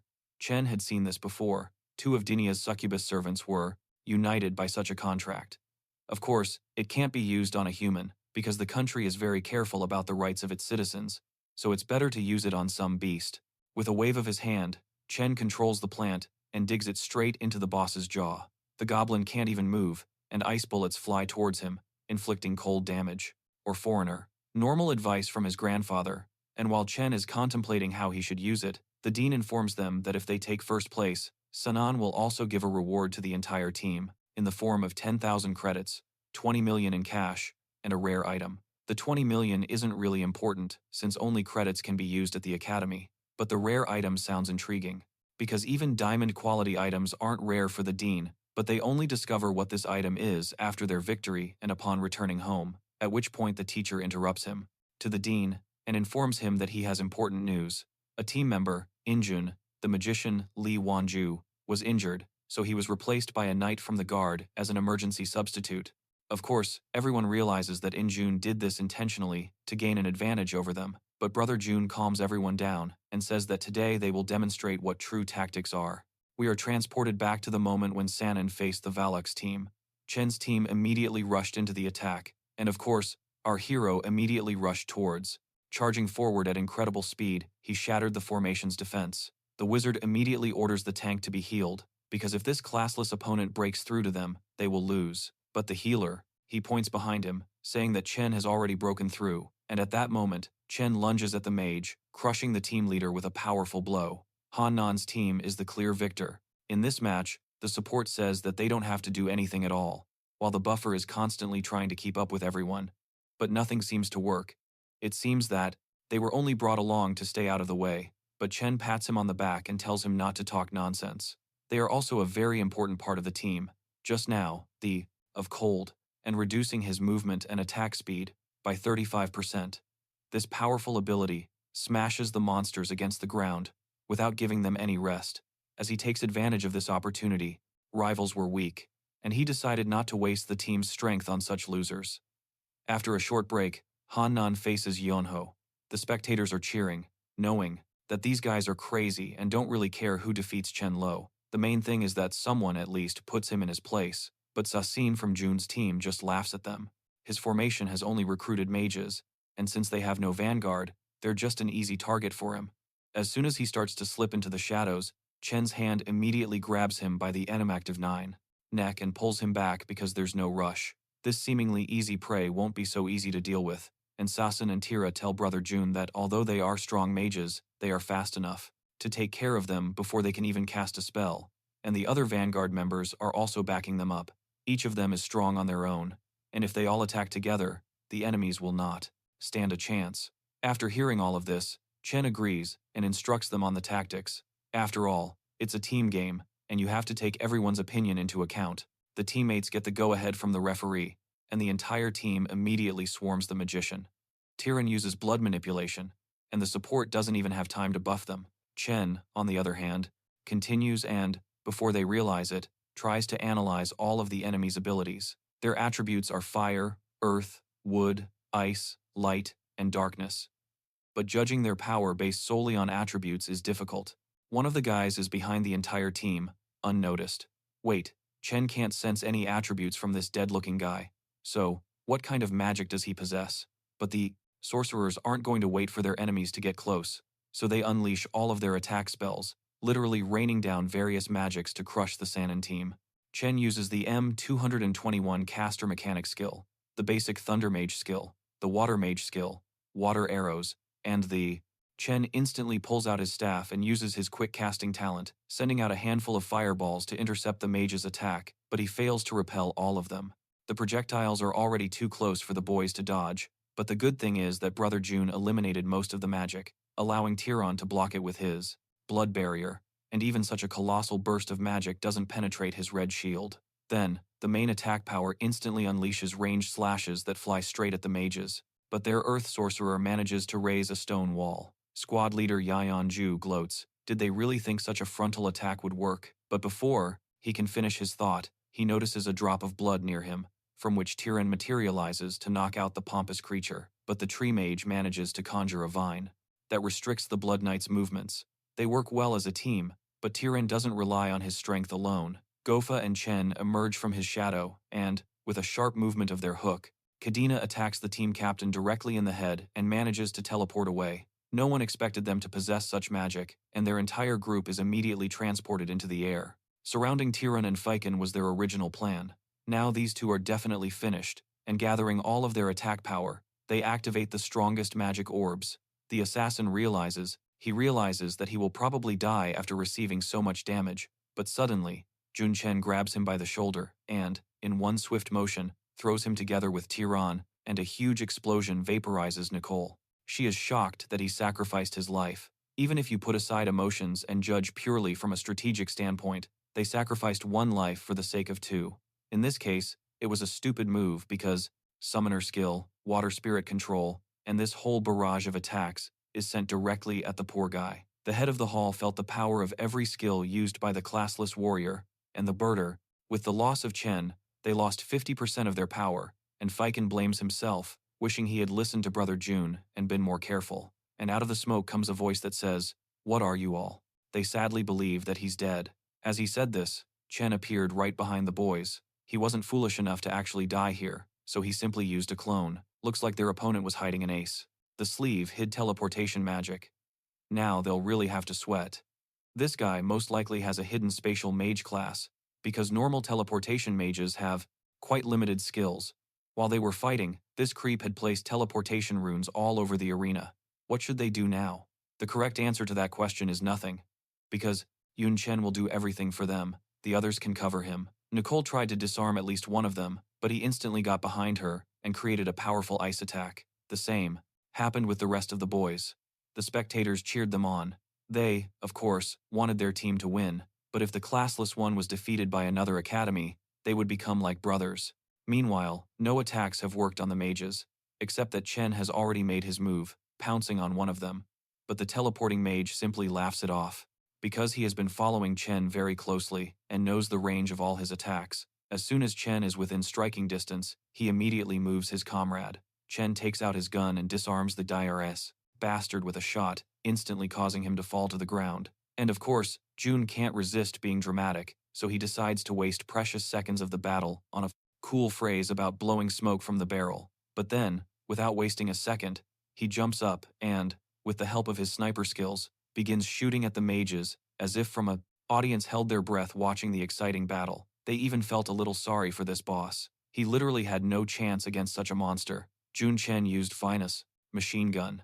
Their fragile defenses and weak reactions cannot withstand the bullets, and the teleporter can't keep up with so many shots and doesn't have time to save his allies. Comrades, furthermore, the assassin has already approached his neck, and it was easy for him to do so because Brother Jun has drawn all the attention away. The captain orders him to gather everyone and raise their shields. The bullets can't penetrate the magic, but when he turns around, he sees that his base is being attacked, and Nicole has already approached the vigilante mage. She broke his shield with a single blow, and from that blow, he fell right at Chen's feet and then simply gave up because he had no chance against the superior team. And of course, after this battle, Hangnan advanced to the semifinals, and the disappointment of the spectators was immense. A little later, in the break room, the entire vanguard was commenting on their great and spectacular combat. Only the support player did not participate in the battle. It seems like he won't do anything to win. He wants to show off so much to make his family proud. But upon hearing this, Brother Jun said that, in the next round, reality is that these key figures are crucial to their strategy, so they can't let their guard down. But naturally, they were happy about it. In the semifinals, they were up against the most terrifying opposing team. Strange and cruel, this team is made up of different races, all with monster blood running through their veins, and it seems that even in a world with elves and beastmen, xenophobia still exists. Although some people understand that those with monster blood are not to blame, when people initially chose their races, they didn't know they would merge with the game, and many people chose, just for fun. Some chose goblins, others stone men. There were even those who wanted to become zombies. But in the end, when the merging happened, they were transformed into actual monsters. All class control skills, so it was impossible to escape from such a trap. What was even more amazing was that every attack he made was carefully planned. When the water and thunder skills are, as for families, human-monster couples are exceedingly rare. Some were already married before the transformation, and some managed to find love afterward. But in most cases, the cases of people turned into monsters are finding companionship among the NPCs because it's better than living their entire lives alone. At that moment, the stone man approaches B. Eason and tells her that she shouldn't fight Chen because his spear is sharpened to kill dragons. He understands this and remains scared even after their fight. But what if he forgets his goal after a defeat because of their origins? They have endured so much. Although it's not their fault, the previous generation is to blame, but people don't care about that. They will always humiliate anyone who isn't like them, and, to get revenge on these xenophobes, Eason will take the form of a black dragon and face the future elite of the academy. Although they won't be together, he will not only face them, but he will crush them like pathetic insects. But Chen, hearing this, only feels pity for them and doesn't consider them serious rivals. Protagonist is interrupted by the teacher, who bursts into the classroom, stops the scrub, and orders everyone to go home immediately after class. The teacher then addresses the used together. They create a stunning effect, and the ice shovel skill, combined with the vine, didn't even give him the opportunity to counterattack. And one of the examiners, those watching noted that they were missing something important. Most importantly, Jun Chen didn't allow the boss to use his strongest ability, and his fighting spirit was the key to victory. Victory. This makes even those who initially doubted him show their respect. It's frightening to imagine how much he trained to use so many skills and weapons with such skill. After saying this, everyone starts praising old Jin. At this rate, his student will break the school record, but the dean says they're focusing too much on it. Jun Chen will surely be among the top 3 leaders in the province, while his school's record is only 9th place. The principal, who was previously angry with Jin and didn't believe in his student, tells the teacher sitting next to him, but old Jin continues to brown-nose the hypocritical principal, saying that he has always believed in Jun Chen. Meanwhile, the audience is in complete admiration of Chen. Without any classes, a girl even tells her teacher that she has changed her mind and wants to become a magician, stating that she will follow the example of this universal genius. But the teacher immediately gives her a slap on the back of the head, telling her that she doesn't realize just how skilled this guy is. She will never reach his level. She can't even handle a staff properly, much less a sword or a gun. He tells her she should put aside those stupid thoughts. If she follows him, she will definitely die in the test. This is not a game. This is reality, and here you will have to pay for your mistakes with your life. Plus, it will be impossible to keep up with this guy. Meanwhile, Chen has already cleaned everything up, so now we can move on to the next phase. The public is perplexed, wondering if this monster is not going